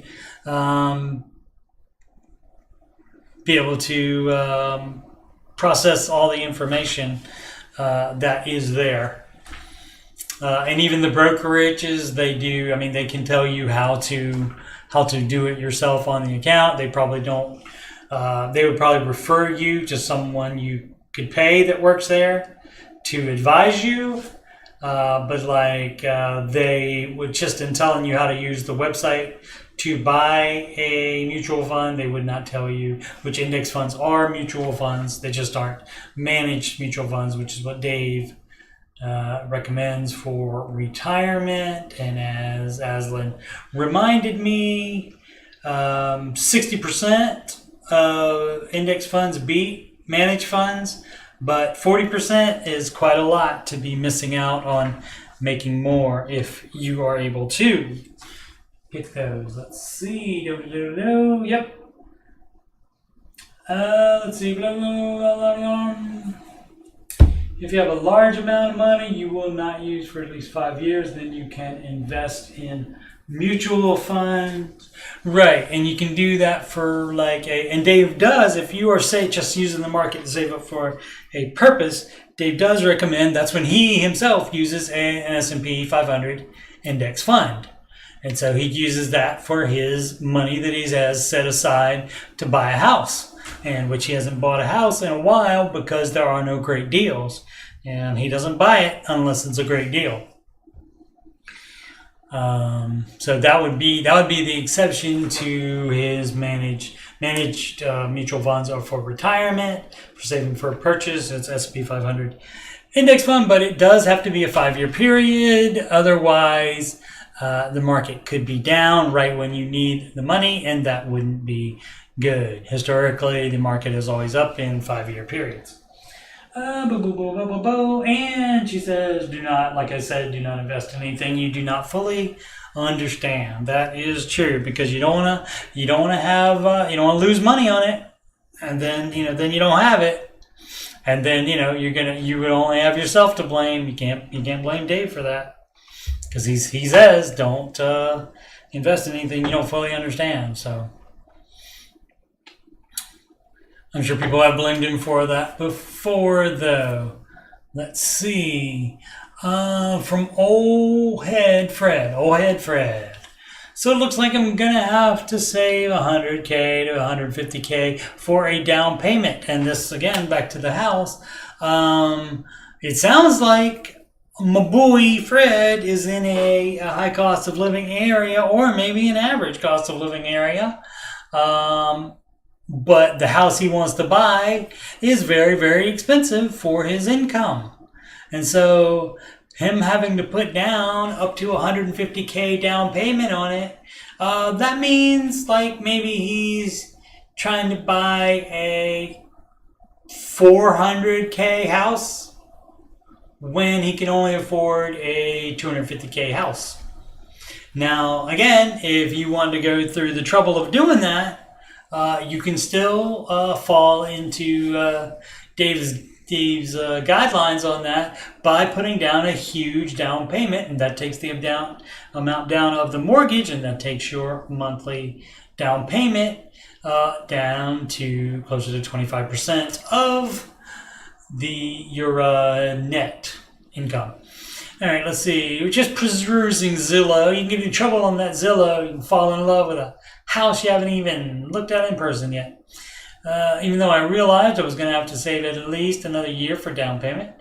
And I'm seeing houses at the size I need need for me and my kids, spouse, listed in a 350 to 375 range. Okay, base salary is 80K. Right, you can't do that without that large down payment.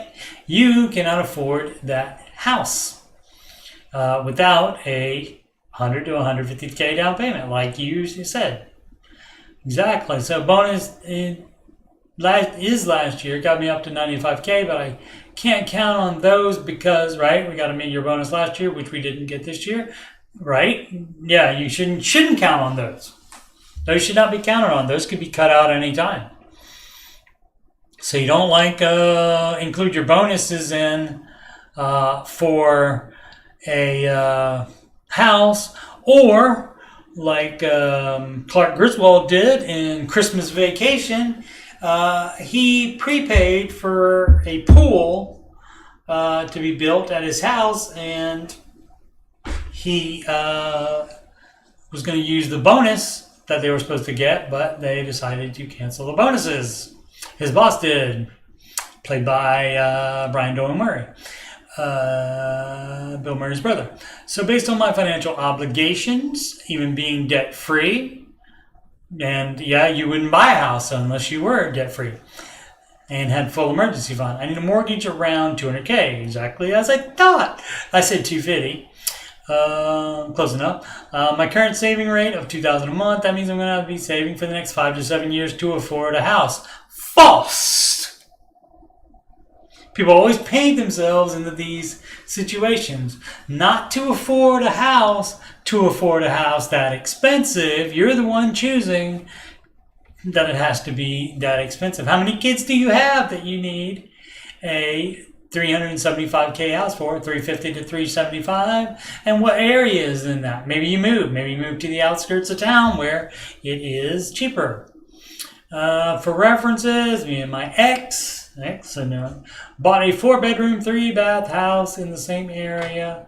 I'm looking for 200K in 2019, so prices have almost doubling it in 2 years. Sure.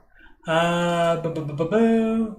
has absolutely put a damper on the month. What is wrong with where you're living now? Are you renting now? So there's not that much. Let's see if there's any extra information, which you would see by the OP next to it. There it is. I could get approved for more, just can't afford it. Darn right. You do not go on what the bank will loan you, because the bank will always loan you more than they should. That's how they make money, by doing that. I could approve more. The loan officer was already talking about a $1,750 payment when I net around 4.5K a month. Just no, right? Exactly. So you're smart, and you have accepted the math. It seems like you just don't like it, which sure. And you're paying less than that in rent. Let's see. 2-bedroom was $1,250. Pipe broke in the winter, and they paid me $1,600 to leave. Now I'm living with my widowed mom till I can decide whether to rent again or save for a house. 2-bedroom, $1,250. I mean, that's not that expensive. Where's all the? I mean, I guess maybe some of the 80K could be going to child support. If your kids aren't with you the whole time, if you're not supporting them only, what's that called? Where you give money to your ex, that doesn't have anything to do with child support. I can't remember. What up, CP? The best method is to invest 10% of each month over a year, so you dollar cost average your investments. Well, that would have to be 15%. You 15%, and you don't wait for each month either. If you can, I mean, it's more trouble, I guess, but you can do it every week, and that would be more money average than it would be if you save up 10% of each, or you save 10% of each week's and then do it once a month. Putting it in every week is better. And again, do not invest anything. Invest in anything you don't understand. What up, CP? CP created my fabulous, where is it? My logos and such. CP, Christopher Pittman, and let's see what his email is. I have this on my, let's see, I thought I did. Thought I had his email address. I know I did. I'll go into a video and find out. Okay. That's some tech support that I did. Here it is. Let's see. Where are we here? There you go. Banners and logos created by the wonderfully talented Christopher Pittman. If you need some branding, you can contact him at designedbypittman, past tense, designedbypittman@gmail.com. And I will type that in the chat over here. Yeah, CP, I had a fever for about 4 hours last week. That was it. Enough for them to send me home. Oh, that's a great shot. See in the back of my bald head. Let's see, what am I doing? Oh, designed by pittman@gmail.com. Let me know if you don't want that on there. CP, I will take that off. And it won't be saved. If I take it off now, it won't be saved in the thing. But okay, so let's go back. Sorry for showing you the back of my head. Let's see if there any more OP information, which probably won't change anything. He just doesn't like it. Just venting. June.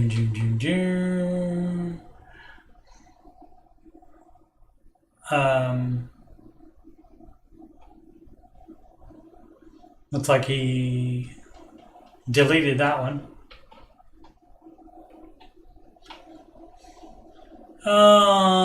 Paycheck 1950 FSA reimbursement, so that's $4,200.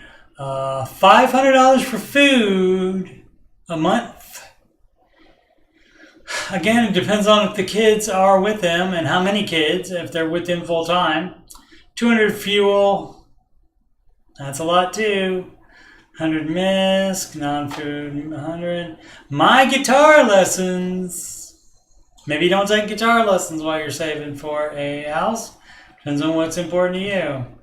Kids' activities, $350. Maybe they don't get activities. Their activities can be playing outside. You can go hit baseballs or whatever with them. Child support, $210. That's not crazy a month. It's not crazy at all. Phone, $125, but that's multiple phones. Again, you can switch to Mint Mobile. Find out insurance. Storage unit, throw away whatever's in the storage unit.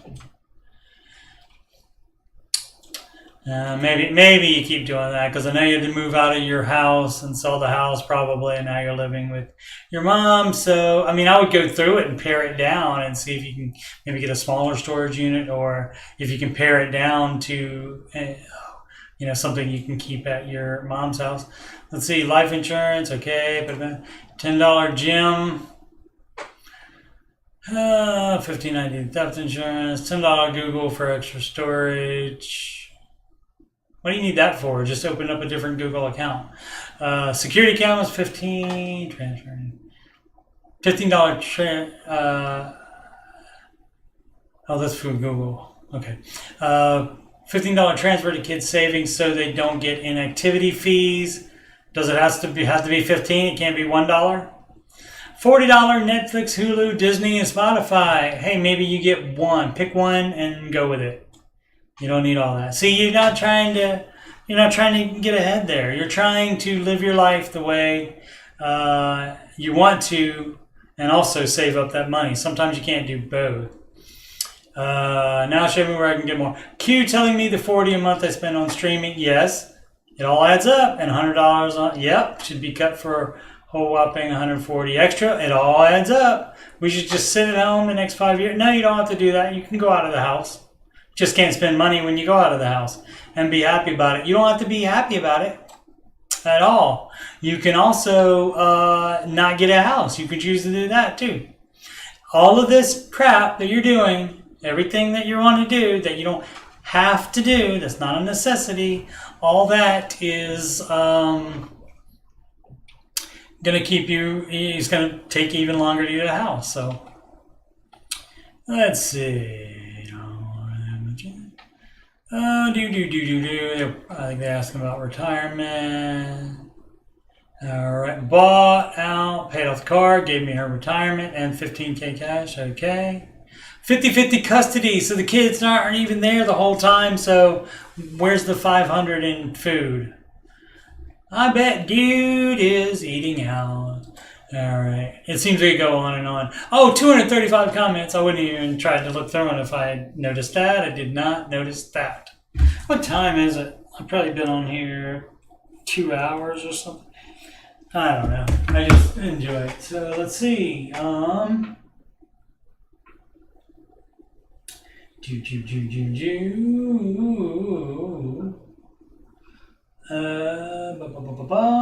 Aslan and CP talking about life and stuff and working mostly. All right. I kept my whole head in there that time, at least when churning to look at the other screen. It's a TV actually that's over there. I need to set it up to where my other monitor can be right here where the camera is. But I don't have another HDMI or DVI from my new computer. Let's see. Concerning exchange when paying cash. What? Pen artist. Walked into Staples yesterday to pick up a new ledger book. I still like to use a ledger book and pencil when tracking sinking funds and my budget. I had also grabbed a snack on my way through the checkout. No lunch. And another 2 hours till dinner and more errands to run. Now your snack from Staples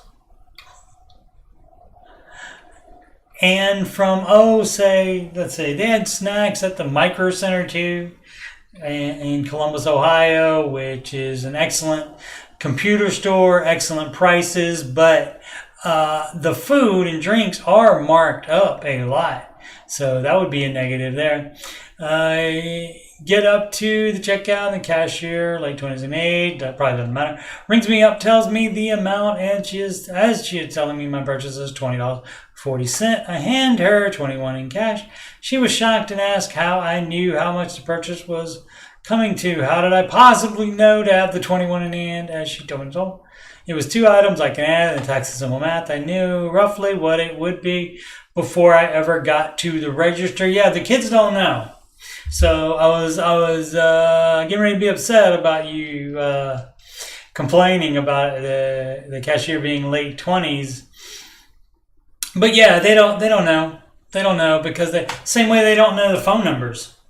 They don't know any phone numbers, and I don't either. I know a few phone numbers. Very few of them do I know. But like in my day, you had to memorize all the phone numbers or have a book where you wrote them all down. You couldn't just put it, look their name up on your phone and say call.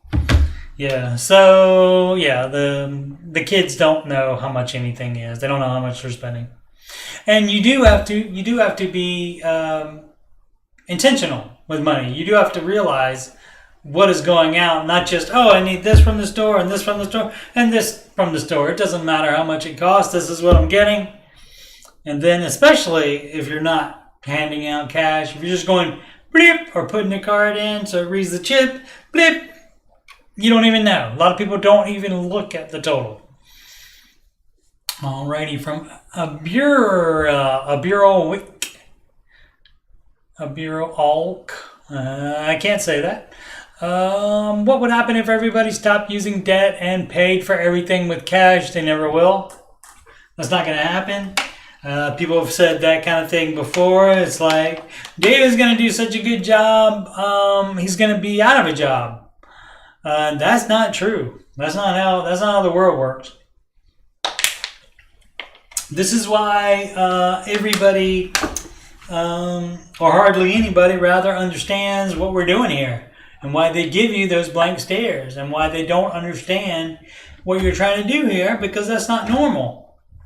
All the normal people will still be using debt.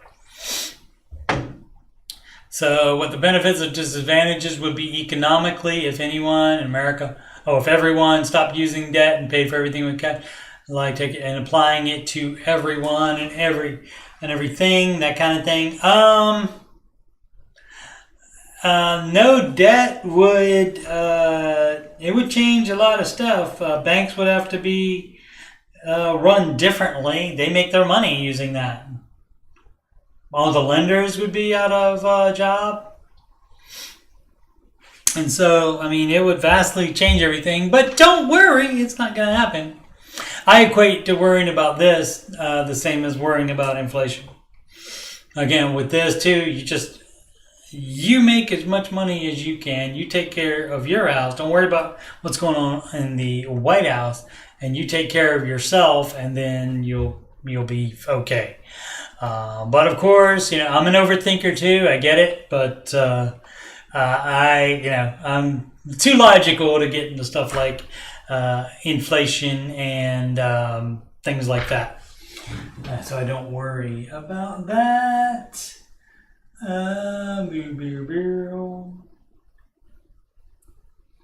CP can remember numbers from being a kid, but only know about 5 to 10 numbers now. Yeah, I'm lucky if I know 5 of them. Boom, boom, boom. Aslan remembers most of them on her mobile. Well, she might be younger than CP and myself. CP says, yeah, I think that's the crazy thing with plastic, even the debit card. So many just look at the end of the week or month, if even that, and I'm out of money. Yep. CP got in the habit of at least writing down the items each day, so it sunk into the brain that it was money being sent. Yep. Aslan thinks, that's about engineering. She want to get into material science. You felt her material? That's from Seinfeld. Okay, baby step 2. Decision, excellent. The what would Dave do flair. And definitely have the what would Dave do flair, and then people comment on it what Dave wouldn't do, definitely. I'm sure that happened. Accomplished TA. Teacher's assistant. That reminds me of Toe Peak. That was from a movie called Cutting Edge. 80s, I believe. Or maybe early 90s. I need some help with something that is taking up way too much of my brain space. Please. Okay, let's do it. Okay, so reminder, baby step 2. Pay off all debt except the house using the debt snowball. And the debt snowball means smallest to largest. So let's see if that answers what the question is. So I'm just almost finished up baby step 2. Excellent. I wasn't in a terrible place to begin with. Excellent. But I have an unusual situation. See if that makes this person an exception for something. Almost never know. Like really never know. You do the baby steps the same way, in order. You just pause them if there's an emergency or something. Nothing really changes. For context, I'm a single mother of 4 and make decent money. Bring them $1,600 per week. That ain't bad. I don't think it matters for these purposes, but I'm Australia mate. Put another shrimp on the bobby. So to start with, I had something like this. $850 debt. Doesn't matter about all the interest and stuff that she's gonna okay, these are different debts. $850, $900. to $20 minimum per fortnight. So I wasn't going to read all that stuff, but the per fortnight, I like that. I mean, I suppose they probably say that often. I wonder if they still do that in England as well. Like if even the kids say that. Okay, so to do just the debts that she had. 850, 900, 2400, 5000. Again with the fortnight, and 39,000 is the last one. So despite good income, obviously the 800 minimum on the largest debt is a killer. Yep. And made it hard to pay off the other stuff quickly. Sure. Fortunately, everything else had little to no minimum. That's not how we do it. We do it smallest to largest. I'm going to guess she didn't. So now where I am is that debts 1 through 4 are gone. So you did do it the correct way. Why change that now? And debt 5 is down to 9,500 and due to be paid in the full at the end of November. If I was to stick strictly to Dave's way, why wouldn't you? I would now, you did so far, I would now point the money I used for the other debts at the largest debt. However, that amount is only $150 or so per week. Baby step emergency fund was $2,000. Okay. It's better to start the baby steps and do the baby steps and be intentional with money and such. It's supposed to be 1,000 only. You're not supposed to be comfortable with it. It's not supposed to be enough. Dave recently said it wasn't enough when he did it 30 years ago. It's not supposed to be enough. It's supposed to convince you to be gazelle intense about paying off your debt. Alrighty, so use 5 of it to pay off the emergency fund. Does not go to paying off debt either. You keep your emergency fund. The using it to pay off the last of debt 4, the using it there defeats the entire purpose of having more than $1,000. That is illogical. Use 500 of it to pay the last debt 4 because I got excited. As a single income person with 4 kids, having just $1,500 in my name with no credit cards or lines of credit, you're the one that did it. You took it down from $2,000 to $1,500 with only $150 or so a week left over. Is scary. Yeah, why wouldn't $2,000 be scary too? It's supposed to be. It's very little wiggle room if an emergency happens. Yeah, I've heard Dave say it's meant to. Exactly. I have no fallback. It's just me. It doesn't matter. Anyway, getting to this point, if I start paying the extra $150 or so a week off debt 5, it really doesn't bring the timeline forward much. It might mean I get it paid off in September instead of November. So as much as I'm trying to stick to the plan is going to be the advice. Your situation doesn't make you an exception, as always. She wants to switch it around and pay out the higher one just because it's an $800 minimum payment per fortnight. And that's 2 weeks for people that don't know. 800 minimum per fortnight. Australia works on fortnights rather than months. Yeah, all these are fortnights. Or maybe she doesn't know what a fortnight is. Let's make sure. Maybe they changed it. Like they changed the definition of a recession. Like they did this past year. What am I looking for? Fortnight. And that's not the game. Spelled differently. Period of 2 weeks. He told me he was going away for a fortnight. They don't have the T in England. A fortnight. Alright. So I am correct on that. So good. It's been known to happen a time or two. Okay, so where are we? Yes. Keep in mind that there is no interest on the debt. Doesn't matter. Don't care. Doesn't matter. Yeah. So, stick to Dave's plan is I'm sure people told her to do it the way she wants to, and it's her money, she can if she wants to, but, Dave's plan, again, millions of documented success stories.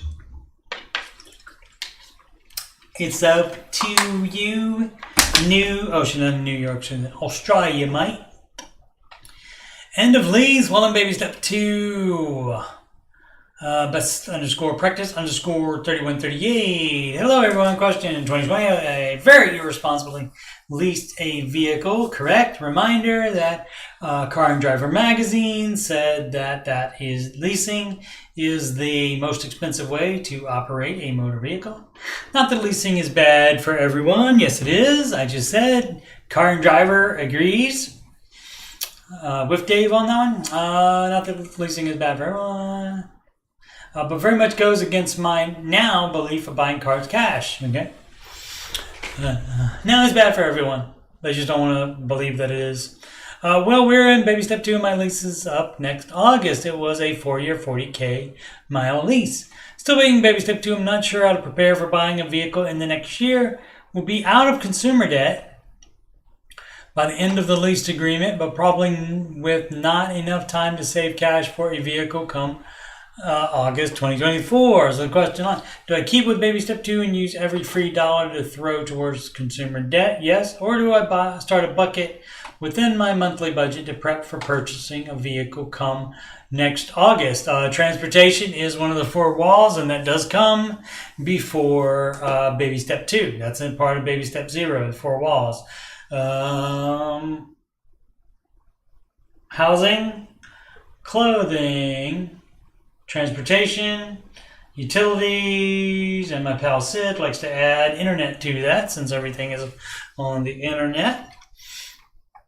But that's called the 4 walls, and that's part of baby step 0. Another part of baby step 0 is where you decide that debt's not going to be an option for anything else ever again, except mortgage, of course. Dave will not yell at you for that. He'd prefer you pay for it in cash, but he gets it that you cannot in all situations. I know the right answer is option 2. There you go. But also going real because I'm always squeezing every penny right now to get out of debt. Wait, number 2. Which one is an option 2? Do I keep baby step 2 and use every free dollar to throw towards? Like I said, right, or start a bucket with monthly budget. Yeah, you definitely do start that. And if you know it's coming, you make sure you do it in plenty of time where you have that money. And it would be better to have that money sooner rather than later. So since you know that's coming, August 2024, that's over a year though. You could give yourself a year and you at least till this August and see where you are, because maybe you'll be able to work part-time or something. Or you can work some overtime, and your situation will be changed where you wouldn't need as much money. You would need to start saving for that as early. Edit Mama 2 Littles. So I need to budget for a new to me. Of course, you don't buy a new car unless it is, unless you are a millionaire. SUV of some kind, no. 2 kids will fit in any small car. I understand that it won't be flashy or new, right? And it doesn't need to be an SUV of some kind. I'm looking to budget for a really used, reliable, mid-size SUV. It doesn't need to be that. People paint themselves into these situations and they think they have to do something. That's not a need. Transportation is a need, and SUV is not a need, even with 2 littles. So I get it. I have kids myself. And hey, guess what? They were just fine in a sedan. Everything was great with both of them in there at the same time. I assure you.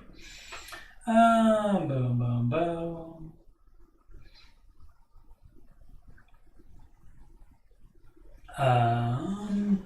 CP says now with the fully funded emergency fund, it feels crazy when it's lower. The 15,000 for me, lower than 15,000 for you, but that's with the up and down of construction projects. That's why we keep a 6-month on the safe side with the rollover potential. Oh yeah, if you're in one of those situations like that, yeah, absolutely, and that would be like your Hill and Valley account. It's called when you have unpredictable income. Aslan is much different than the Ramsey plan. Yes, that much is certain. But we are still friends anyway. Target you have 36 months, but my expenses are low. Yeah, that is definitely more. 36 months is more than 6 months. And so unless you would not need 36 months, 3 years emergency fund, unless you had some kind of crazy job. I could see like if you're, in the military or something and you work in a war-torn country or something like that. But Dave wants you to be able to do the rest of the baby steps. And so that's why he halts the saving of just emergency fund to 6 months. Was I done with this one? I think I was. Oh, what time is it? I'll go another half hour. Why not?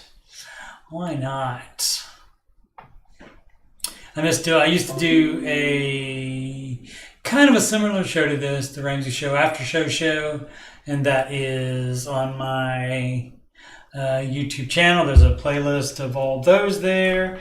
I did, I think, 342 of them, I think, something like that, until last August when I moved and got a different job in which I could not do that show after the Ramsey Show anymore. And I can't even listen to the whole thing or participate in the chat much anymore either. So I do miss this. Baby step 4 from DNK, H&K, from Dank Hunk maybe. Baby step 4, flare. Again, baby step 4. That means you had the starter emergency fund and you paid off all debt except the house using debt snowball, smallest to largest, and you have saved 3 to 6 months of expenses, or 36 months, as Aslan does, in a fully funded emergency fund. And then you are on baby step 4, invest 15% of household income and retirement, and that is gross household income that you would use for that. What else was I going to say about... I was going to say something else about baby steps. I can't remember what it was. Yes. I assure you I do not have dementia though. Did your outlook on work change after years successfully working a Dave-ish plan? Outlook on work. Yeah. Once you start doing that, that would seem logical that would happen.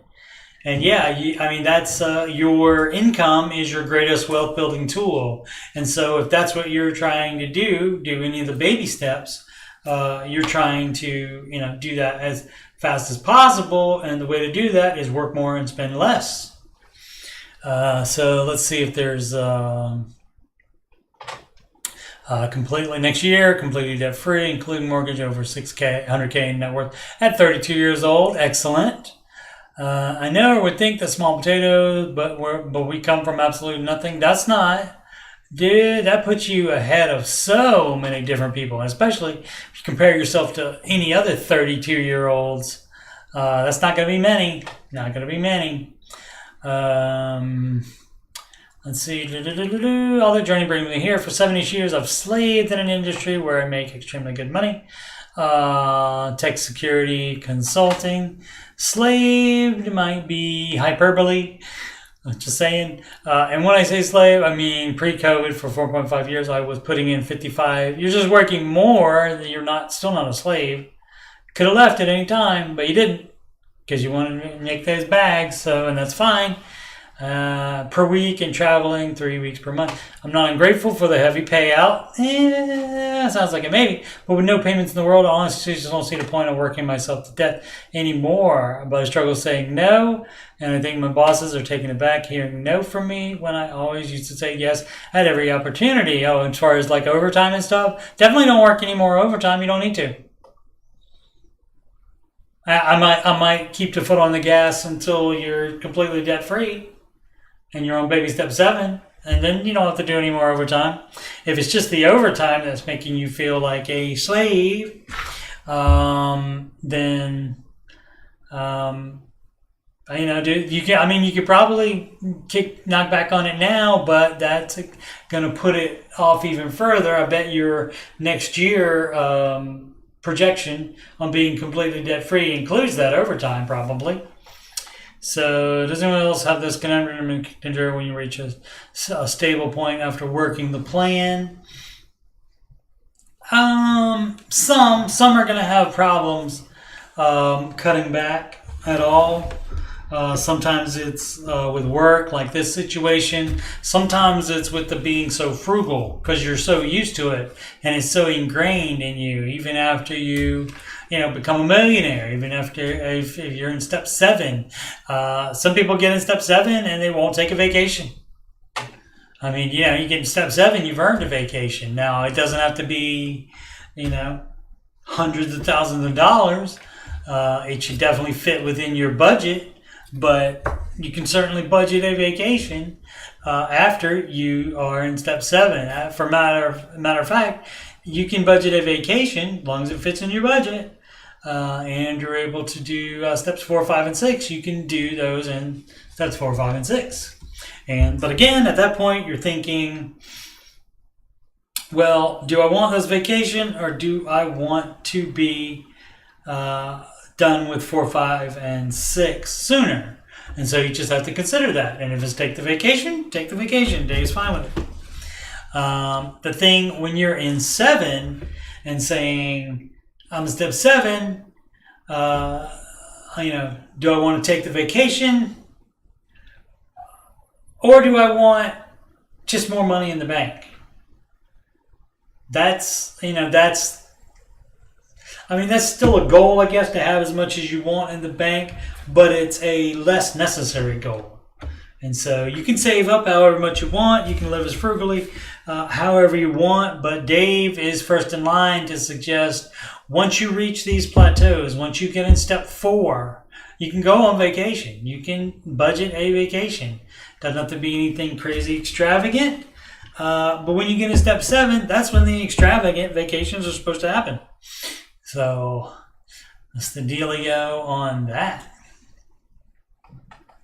Let's see if the kids have anything. I don't know if I don't know how old CP is. I think pretty sure Aslan is younger than that. Aslan on her own only get paid when I'm working. Okay, so yeah, so if you're okay, I get it. Yeah, if you have a weird situation like that, and you don't know if you'll be out of work for 3 years, you wanna have stuff taken care of if you're out of work for 3 years. Let's see. So if I need a sick day, then that is on me. Or if there is suddenly no work, it is the same. Okay, so yeah, so if you're running into situations where sometimes you don't have work, I can understand wanting it to be longer, and that would, Dave would say that would be a 6-month emergency fund plus a Hill and Valley account to take care of that. And together, that probably still, in his mind, would be 36 months. And I'm having a hard time wrapping my mind around it as well. But, in the end, it is her money, and she gets to do what she wants to with it.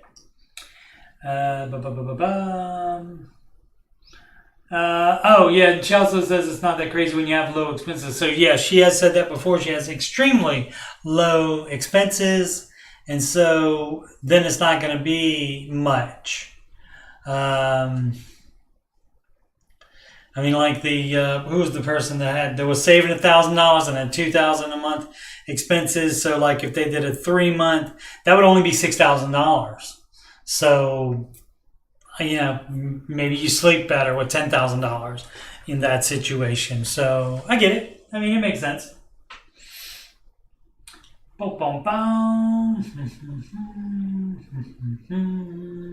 CP, grilling Aslan, trying to find out where if she applied the baby steps to herself. We'll get that in a second. I'll continue here. Keto AEJA. Keto A. Baby step 4 question again. Baby step 4. I won't switch to the page, but that is investing 15% of your net household income for retirement. That's not for like day trading or for a purchase. That is 15% for retirement. Hi. So I know match, then Roth, then 401k for baby step 4. Yeah, that's the as far as your options for American retirement, where you should first put in order, where you should first go with the money would be any match, because that is 100% return on investment. So you would go match first, and then Roth IRA, and then 401k. Again, the Roth, because that's tax-free growth, and in theory, the growth is going to be a lot more than the contributions you put in. So you would want to pay tax on the lower amount, on the higher amount, and of course you're not going to, hopefully you're not going to take that all out at the same time, and hopefully by the time it gets to your retirement, you will be living off the returns that the big amount makes every year. Let's see. And of course, Social Security, if that's still around. We'll see. We'll see how it goes on that. Let's see. Yeah, so it's match, then Roth, and 401k. Now, some companies offer a Roth 401k, and in that case, you can do match first, and then Roth 401k, and you can max that out. That's like I want to say 25,000, I think. Let's see what that is. Let's go to the 409 vein. And let's go to 401k max contributions. 22,500. Okay, I thought it went up from that. It must have gone up from 20,500, I think, is what happened. So that is the limit on that. And so for a Roth IRA, that limit is $6,500 a year. And you can still have both. So if you max out that 22.5 in a Roth 401k, then you can still open up your own Roth 401k or Roth IRA and do the other 6,500. Question is, if you make over the amount allowed to contribute to a Roth, I think 158. Do you still contribute to a Roth? Again, I would check with your employer to see if they have a Roth 401k, and there may also be stipulations with that. You may have to do the regular 401k, but you can, do the backdoor method, which is legal. It is part of the Roth section of which he was a senator, one of the main senator that brought that bill to Congress, so that's named for him, and thank you, Senator Roth. If you do backdoor, you then owe considerable taxes at the end of the year, correct? I do not remember exactly how it works, because I have not had to do that or had to help anybody that was doing that, but definitely, it's definitely legal, and it is a way to get around it.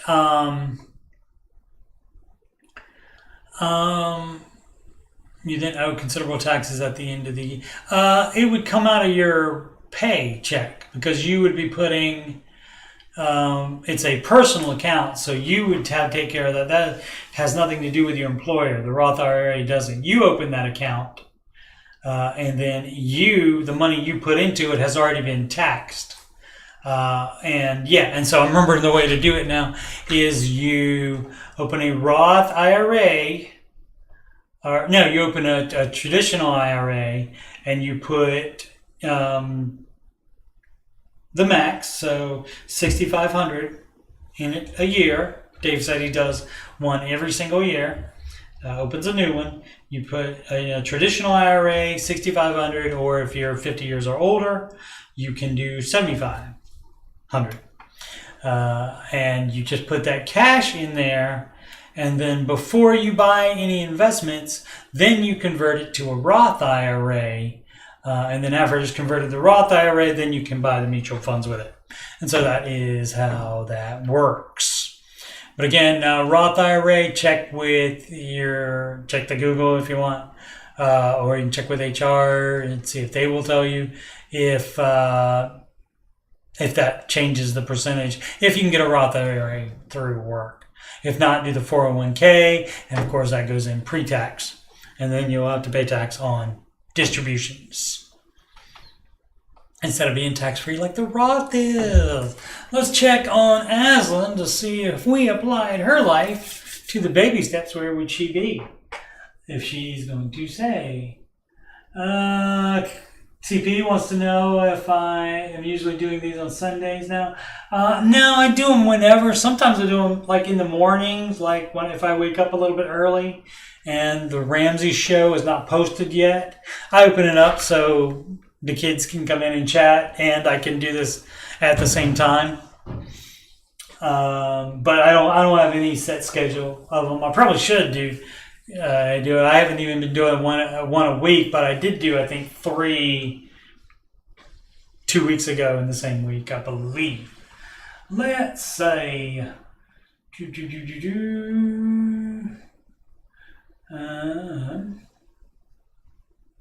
let's see. She answers. She may not answer. Steve, in the U.S., can you take out either one of the Roth IRA or 401k before retiring? You can take contributions out, but not growth without it being penalized or a tax event. Both tax penalty if you take anything out. I don't think it's a penalty, but I don't think you will be. Actually, I think there's no penalty if it's only contribution. So you can take out up to the contribution amount without there being any penalties. And if it's a Roth IRA, you've already paid taxes on it before you invested it, before you put it in the account. If it's a 401k, it went in pre-tax, and so you would have taxes on that, but I believe you can take out contributions, I think. But again, Dave doesn't recommend any of that unless you are faced with foreclosure or bankruptcy. As I'm putting 18% in retirement, about 7 months away from having the money to get my home built. I've already purchased the property where it will be built. So we can call that definitely. She has, the big emergency fund. So 3 is done, definitely. If no debt, then pass step 2. So with the emergency fund, pass step 3. She's investing, so pass step 4. And she's saving for basically, I guess, down payment or to pay for the house in full.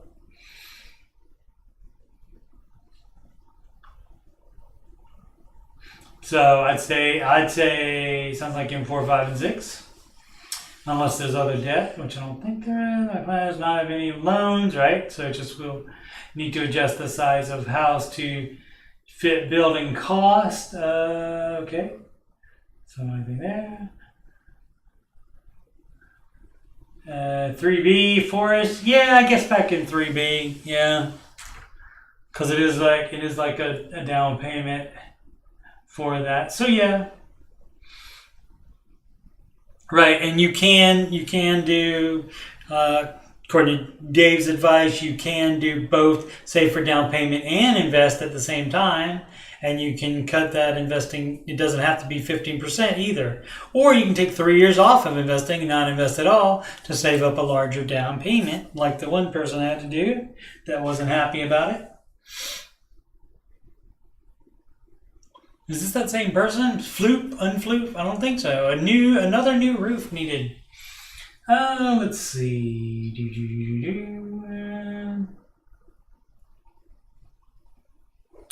Aslan, I'm curious.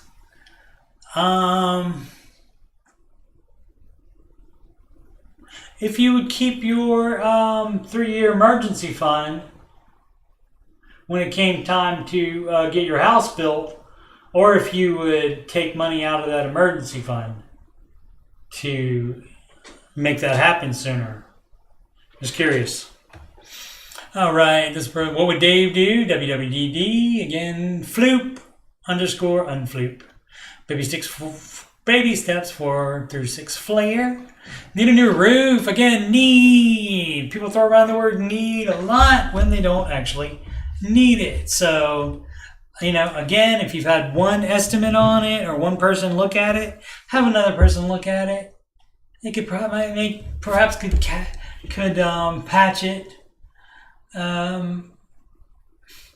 Whereas the first person that looked at it might have wanted to put in a pool this summer or something like that, and so all of a sudden you need a new roof when you don't really.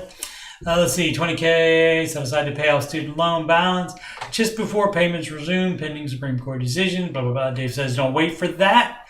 And $20K in emergency fund. Well, you don't tap the emergency fund because it's not an emergency unless water's dripping on your head right now inside the house.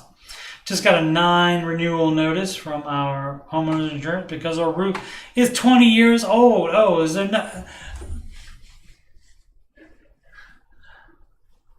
I would look at moving at that point. If there's nothing wrong with the roof and the homeowners association just doesn't like it.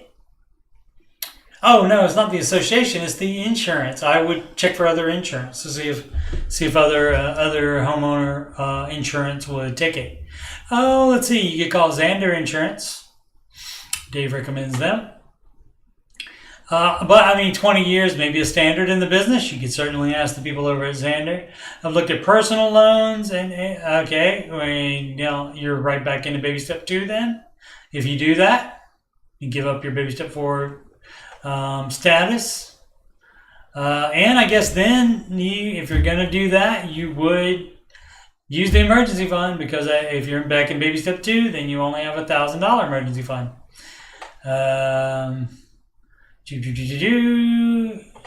APR is over 12%. Yep, last thing I want, take on out of that, and then don't find something else to do about it. We are on baby step 6 before this setback.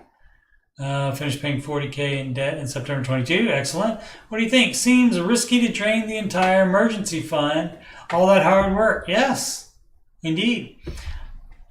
Y'all, the $20K for student loan is sitting nice and pretty in it, right? They told him the Ramsey advice, which is to pay that off now. In a high yield savings account, I'll pay it as soon as those stinkheads in the Supreme Court officially deliver the news I'm expecting. I have earning a couple hundred in interest while waiting. A whole couple hundred. Lock me up, Dave. Yep. Well, you're obviously doing it wrong, but just check with other homeowners insurance companies to see, and you can do Xander. That's ZANDERINS.com is their website. Let's see. So again, you just say need a new roof, and you know what? I would not take the homeowners insurance company. I would not take their word that you need a new roof just because it's 20 years old. So I would definitely check with other insurance agencies for that. Maybe they have it more. Maybe they have a 25-year, and that gives you way more time to save up for that then. And so that would certainly be, I would have looked at that first before looking at personal loans. And then that's something you just don't, you either let loans and debt be on the table or you don't let loans and debt be on the table. So yeah, a lot of people are doing this. A lot of people are have money to pay off student loans, but they are waiting so that they can make $200 on the $20K. I don't know how they're making 10% on it or 8%. I don't know how they're making 8% in a year. unless they've had it in there for 2 years, and that's still a lot. I don't know how they're making that on a high yield savings account. It might be exaggerating, might be hyperbole. So, but anyway, so people told him to follow Dave's advice. He didn't like it, so he fought back with that. But yeah, so either if you wanna just take the homeowners insurance company word for it, order the new roof. And you can pay, it's your money, your life. You can pay for it however you want to. Every dollar app, every dollar app freeze up or have issues? I never had that problem when I tried it out. I did not like it. I prefer my Excel spreadsheet instead because I can make that do exactly what I wanted to do. Let's see, Richard_Anus1, very nice. Advice on climbing out of a deep, dark hole. I hope that deep, dark hole is not Uranus. I've tried to follow baby steps multiple times in the past and done well for a while, then fallen right back off. I've recently been diagnosed as bipolar, which really helps me understand why I've made such poor decisions with money. You don't have to be bipolar to make poor decisions with money, though. I'm sure it doesn't help, but you don't have to be. When I'm on a high, I get very impulsive and make bad decisions without thinking the consequences. Yep, that's rough. You can't do that on this plan. I own that, and now it's time to fix the hole I created. I'm hoping maybe you guys can help me figure out a plan of attack to get my life back on track. Meds, maybe. I don't know. Just making yourself not do it, no matter how much of a high you get on. Family of 5, 2 working adults, monthly take home, mortgage 761, electric 310. 310 is a lot, dude. Especially compared to that mortgage. 310 is crazy for electric. Hey, turn off the heat and the air conditioner a little bit. Just get a blanket in the winter. My goodness. Utilities 125. Electric is one of the utilities, I thought. But electric, I guess, since it's that big, it gets its own number. Food, 500. Never stuck to a food budget, so not sure how accurate this one is.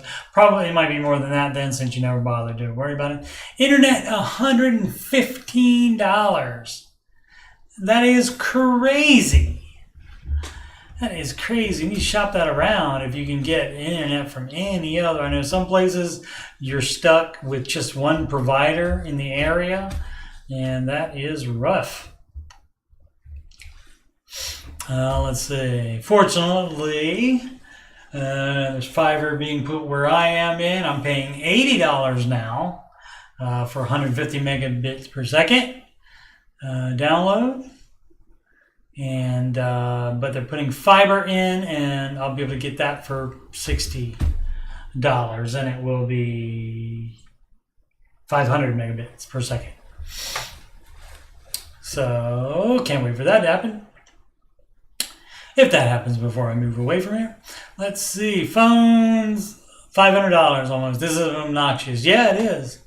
5 lines, and the kids don't need. How old are the kids? 5 lines and financed everything on the plan. Yeah. Maybe was that a bipolar event that did that, or just what I'm thinking, or is that before you tried to be Dave at all? Live in a very rural area and never had any luck, so they might be stuck with the internet. Let's see.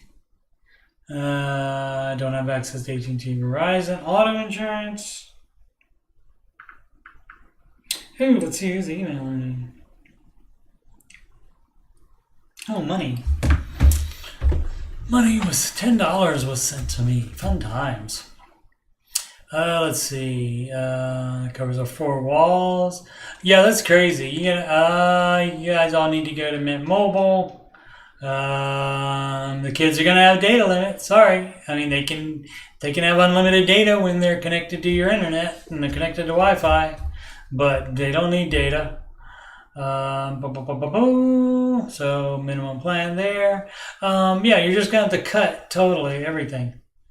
Car 1, car 2, that $800 one, balance of 46.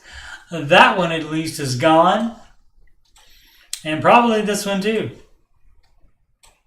And get one car and share, or if you have to, if you need to, get 2 pieces of crap car. 14 credit cards. Do. Why would you have? I mean, okay, say you decide to have credit cards. Why so many with low amounts on there? That is crazy. Yeah, so yeah, my plan, please hold. Yeah, you're gonna have to light your spending, the amount you're spending, your current financial plan. You're gonna have to light that on fire and start from scratch. And so, yep, that was a massive stupid. Yeah, so you know you did it. So yeah, you gotta go to CarMax. Yes, I know private party fee such as more. That is correct. He knows. He already knows what he needs to do. So. Already knows. There's no quick ways out of it either. Aslan does say, no, Steve, the emergency fund is just for emergencies. Absolutely. That's what, that's where I started. When people do that, like I have a friend that tapped his emergency fund to put it in a bond for 6 months to make some money on it. And if you've done that, you have to pay a penalty to get that out of there. So emergency fund is not an investment. So, but anyway, if like I said, if you were going to buy the house, of course your money, you can do whatever you want to. But that's when I would think it's a little sus when you all of a sudden don't need that security that you need now. You don't need that when you're trying to make a house happen. So cool. As I'm calling it 3B, yep. It also covers 6, and so it'll be paid for when it's built. Yeah, it's still 3B though. So you just get to jump all the way to 7 once you're done. Cool. And that will be a great day. Let's see.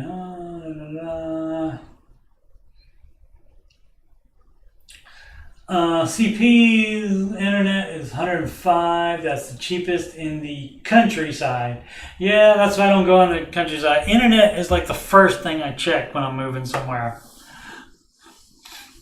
Yeah, it's the first thing I check. And so yeah, I don't live in the countryside. I live in the city. I mean, Cabot is a small town, about an hour away from 30 minutes away from Little Rock.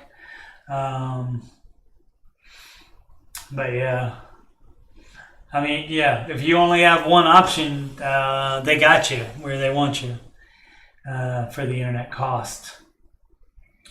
As says, she hopes he could find another position in less than the 3 years. Yep. Seems like a lot of months, but that is because my monthly expenses are very little. Yep.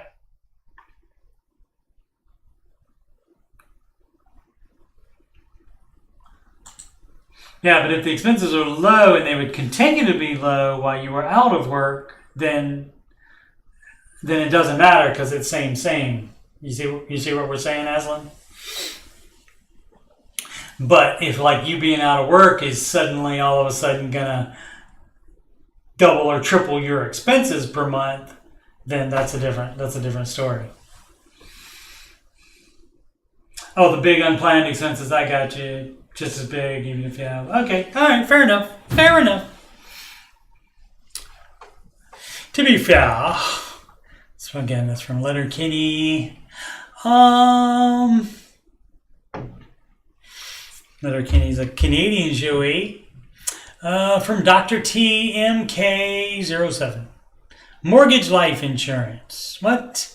Oh, I heard Dave recommend the type of insurance for a woman that got denied normal term life insurance due to kidney disease. Yes, and that would be the only time he recommends that. Otherwise, your regular life insurance takes care of that payment.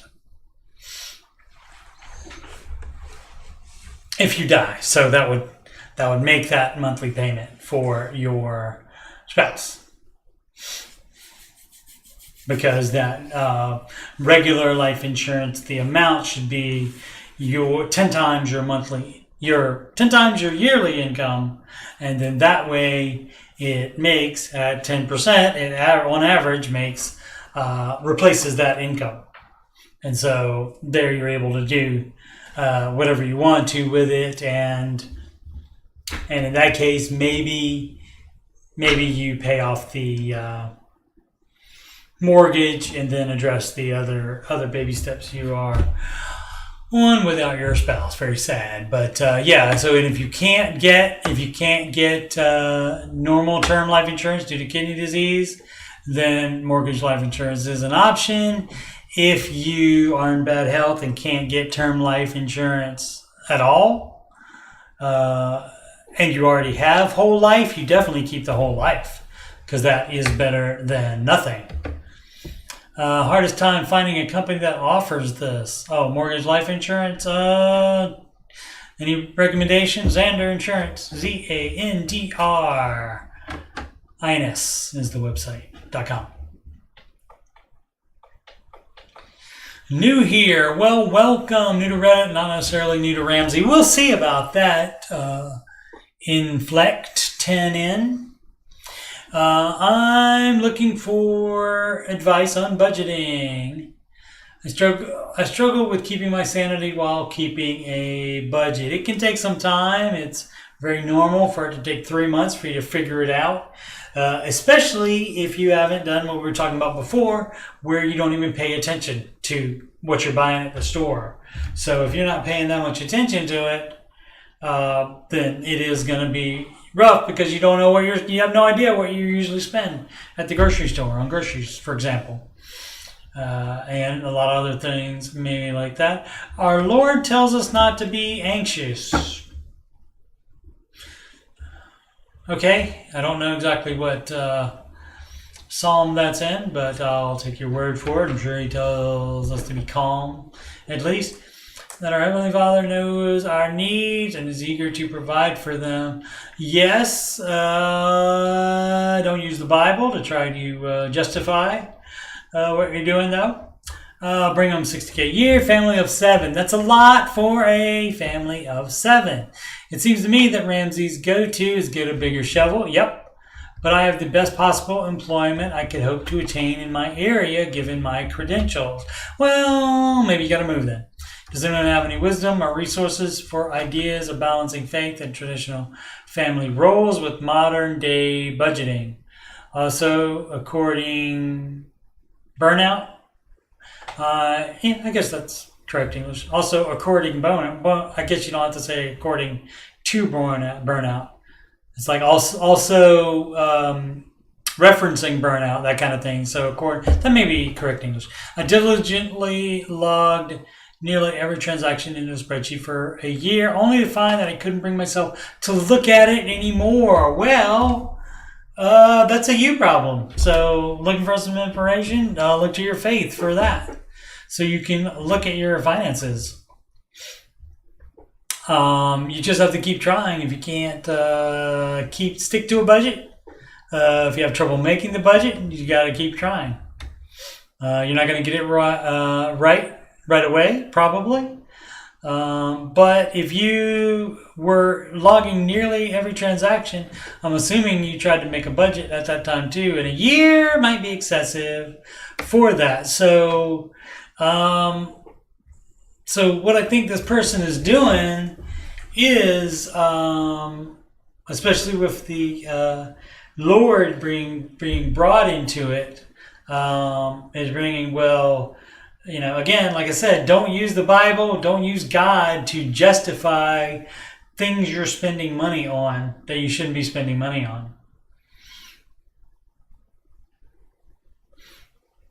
So that's the only thing that occurs to me to get a bigger shovel by the best possible employment. Okay, so guess what? If you have the best possible employment you could, hope to attain in my area given my credentials, well, you could work overtime in that same employment, You could work a lower part-time job that your credentials are too much for. You could work part-time doing that. And I'm sure there's expenses you can cut out.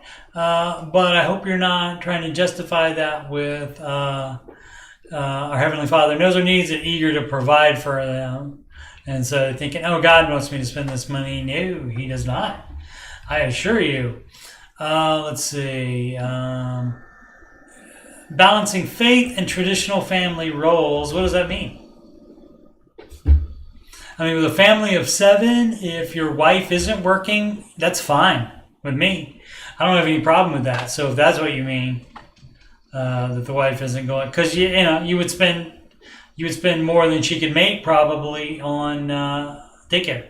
So I got no problem with that. But yeah, don't try to use the faith and traditional family roles. Don't use that as an excuse. Don't use anything as an excuse. Make yourself do it. Figure it out.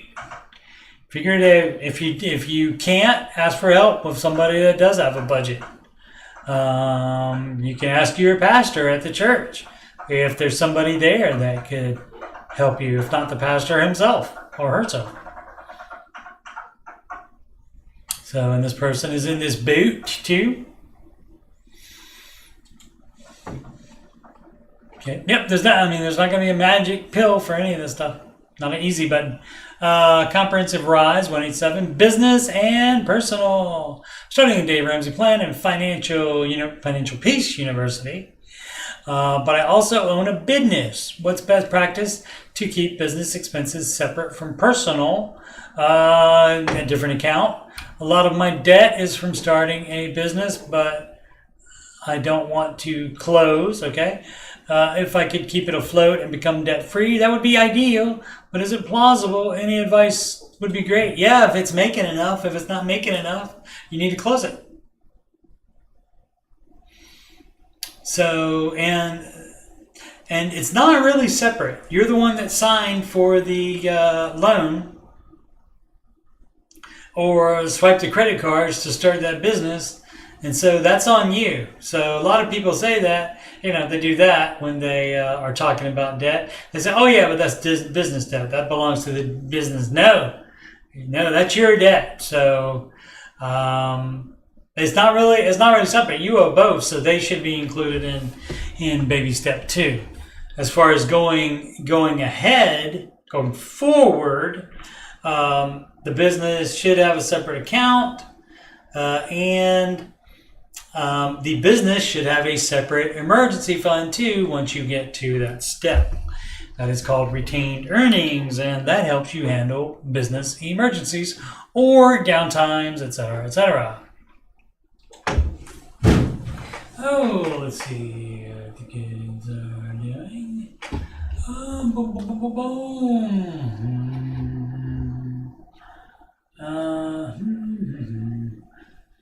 Aslan's internet is $20 a month there. Do you know how fast that is, Aslan? Might be somewhere that's like rural, but lucky enough to have fiber run there.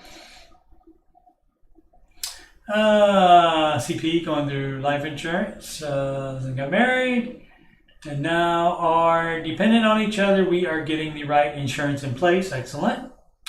That is a good idea. You don't want to leave the other person in a position where they have to sell everything while they are already dealing with loss. That is true. That's why you get enough life insurance to replace your income if anybody is dependent on your income.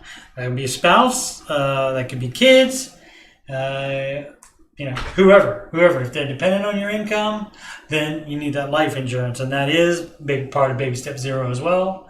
Also getting current, but yeah, getting insurances in place is part of baby step 0, and I will make that. Keep promising, keep threatening to make that baby step, missing baby steps video one of these days. It'll be mostly step 0, but we'll also cover baby step 3B, which is that down payment. But yeah, so if nobody's dependent on your income, then Who cares? Maybe you get enough insurance to pay for your burial expenses. Maybe. But you don't technically have to have it. If nobody's dependent on your income, you don't have to have any insurance.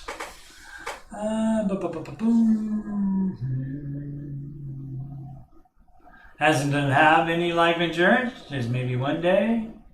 Oh, it's all cellular. Okay. Or satellite. I got you. 70 to 100 megabits per second. That's not bad. That's not bad for cellular or satellite. So cool. Did I say megabytes per second? That's megabits per second. Is what that is measured in. Not, a lot of people think it's megabytes because it's MB, but it is not. Bullet Bill Dudley says, did I go over already? I did. It's 11:17. Fortunately, I don't have to work till 10 a.m. Baby step 3, when to start saving for a house. That would be after you've completed baby step 3. How about that? Just in time, huh? So I'm currently working on building up my 3 to 6 month emergency fund after paying off my car note. Excellent. While I enjoy my career and make decent money, I'm an unmarried guy who only has a vague idea of where I want to place my roots down permanently. I haven't had a purchase or investment in my life where I'm not 100%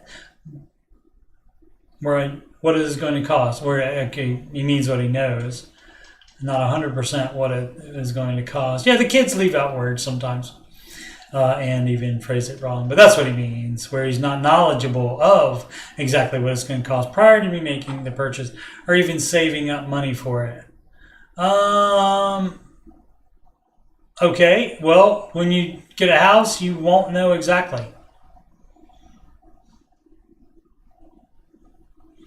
Houses tend to do that. I mean, you can know the amount that you're willing to pay, but like things come up with houses that you might have to buy extra for a house as soon as you move in. You might not consider that as part of it, but that's up to you. Let's see. When should I begin saving for a house when the cost of living is dependent on where you want to live? When I don't know where I want to live yet, you can just pile up cash then. Dave says, do not buy a house until you have lived in an area for a year first. So you're going to go to a new area, get a job there. Maybe you can get the job first if you want, without even being there.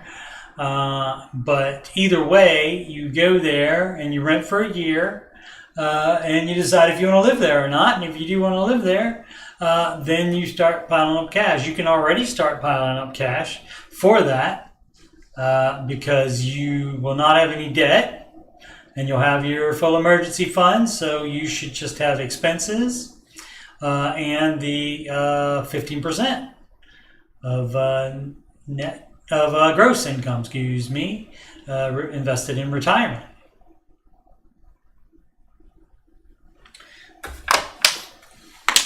And so,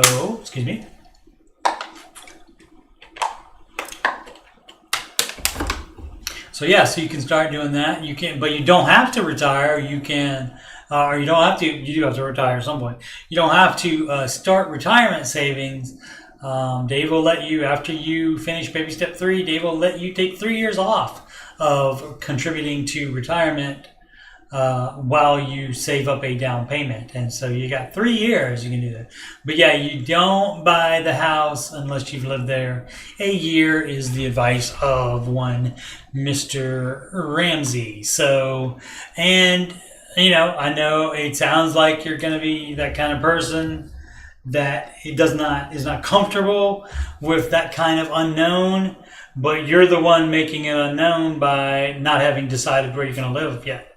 So you're bringing it on yourself. So you decide where you want to live first, or wherever you can get the job. Either way, whichever one is most important to you. And then you go there. You can also find a place to rent before setting foot there. You can do that. But yeah, rent for a year, and that way you make sure the job works out. That way you make sure the location is exactly where you want to be, and then you buy the house. So it's easy. You're trying to make it a little bit harder on yourself than it needs to be, but it's only something you don't like because you haven't decided where to move yet. And so when one of the variables is unknown, actually two of the variables is unknown, you can't finish the equation.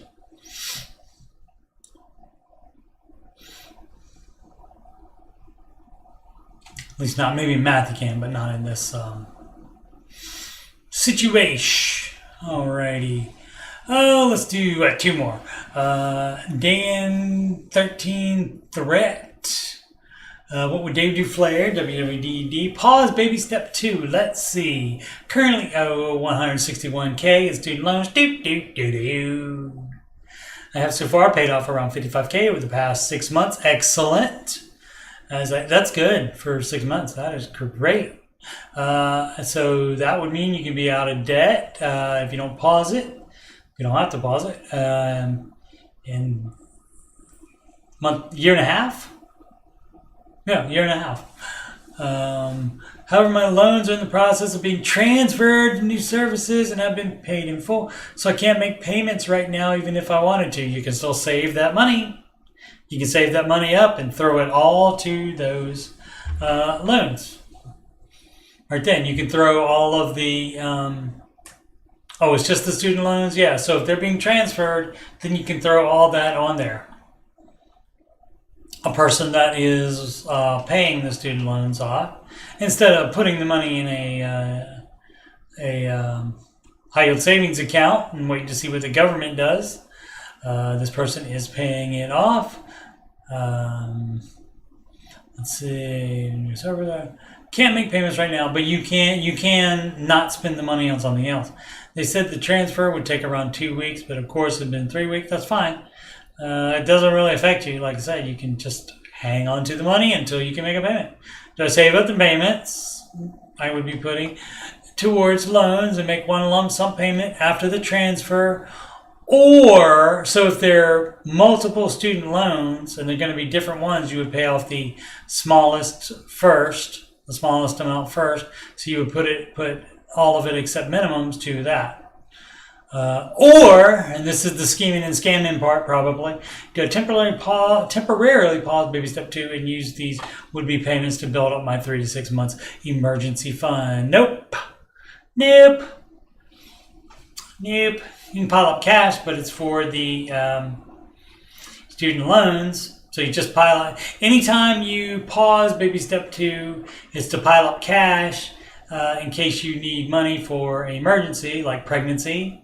You would pause and pile up cash until mom and baby are home safe.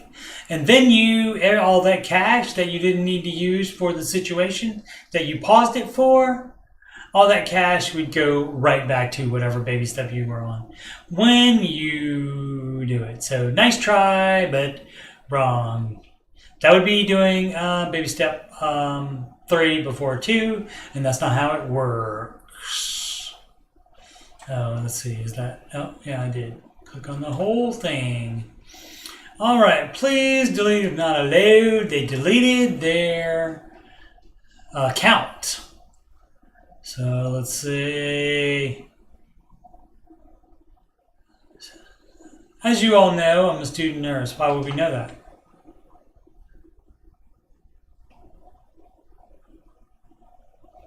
What is the 2 interest that I gotta know? Tried payday loans, didn't get accepted. Student loans. And what is the question? Let's see. Cousin called me to say that he's now language. What your cousin, going on with your cousin doesn't necessarily help your financial situation, especially since you can't even get approved if you can't get approved for a payday loan, you are in rough shape. All right, so that was a quick one, so I'll do this one too. Oh, let me catch up with the chat.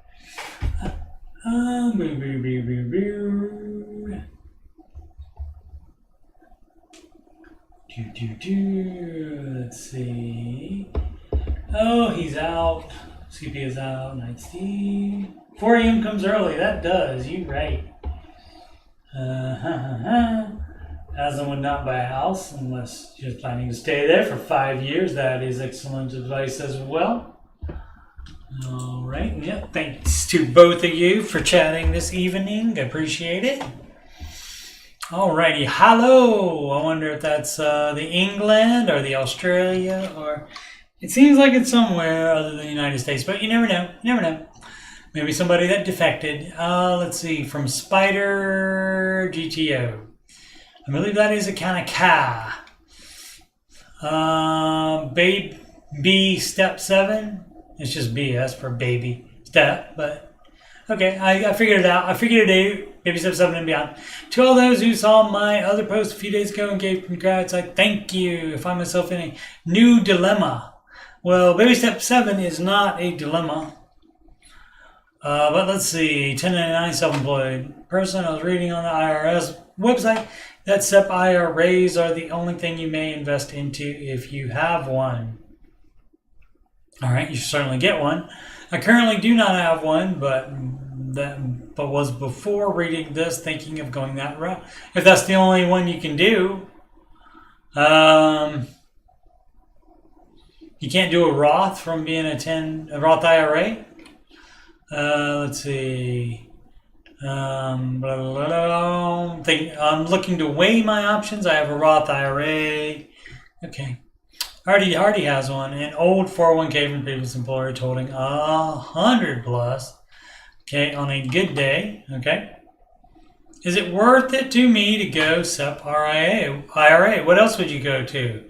The Roth is personal Roth IRA that's only $6,500 a year or $7,500 if you're 50 or over, and so probably you want to invest more than that per year. Hopefully your income is enough where 15% of your gross would be above 7,500 even. Let's see, I make 140, 160 plus on the business side, and my personal taxes, I got 8 alive. That would be EN, even if you didn't use the letter T like the kids like to not do, and some adults. And I got 8 alive last year due to reasons that are now fixed. What reasons are those? And conveniently left out. Just curious. Probably doesn't matter. Plan on getting married, and our combined income last year was $188K. That's my business plus her. If you add what I payrolled myself, it's 95 plus 45 personal money. Does that mean 140? 140 as opposed to 188? I don't know. What is the difference? What's up? Oh, I wanted to reduce my taxable burden. I'm sick of giving the government. What avenues do I have to venture down? You can see also if you can do an HSA, that could be some of it. If you can't do the SEP IRA, but I think you could have a Roth IRA and a SEP IRA. So, and the old 401k can just sit there. Or you can roll it to you can roll it to a private brokerage of your choosing. You can roll that over, and that way, if your previous employer goes out of business or whatever, and you can't find them, then your 401k vanishes, which it should. You should still be able to find it, but it'd be a lot easier if you just had it in a personal account, which you can roll that over to a brokerage that you control. So you can do that. And again, I think you can do this SEP IRA and the Roth IRA. Pretty sure. But taxable burden, make decent money, you're going to pay decent taxes. Government do take a bite, don't she? Can't think of anything else for that to reduce taxes. That's a lot of things. A lot of tax things like you can deduct. A lot of taxable burdens, reducers mean you have to spend more money too, and so that's not what you want to do. But yeah, I think you can still have the SEP IRA. Oh, I see. I mean, you can't do the Roth IRA. Well,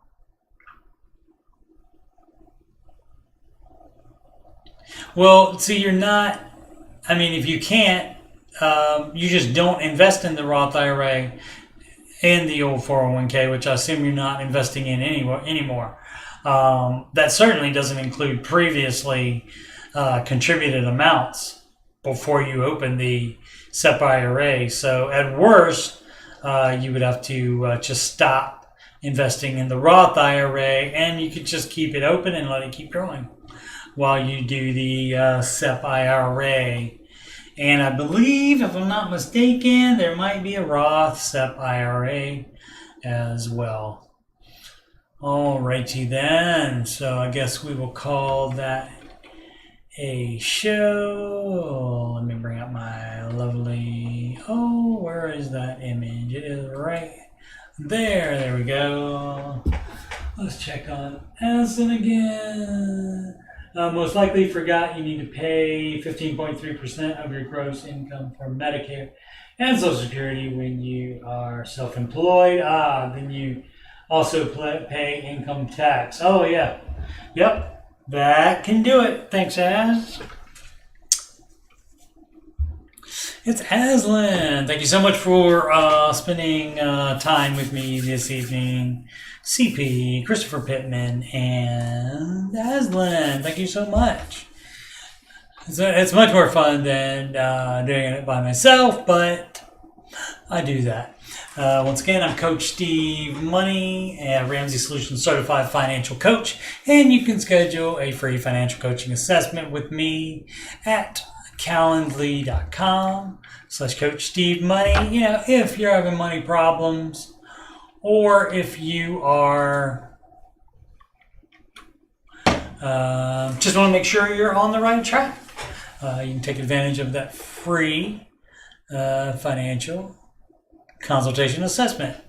And that link is also on the right side of my YouTube banner there, as you see my YouTube banner in my page in the background. What else can you do? You can email me about the Ramsey stuff or about anything else on my YouTube channel, like Oak Island, like video games, like computer stuff, like what else do I do videos on? I can't remember everything, but if you want to talk to me about any of that or anything else, you can email me at coachstevemoney@gmail.com. Donations can go to paypal.me/coachstevemoney. You can add me on the gram at Coach Steve Money, and of course this YouTube channel is youtube.com/Coach Steve Money. Thank you so much for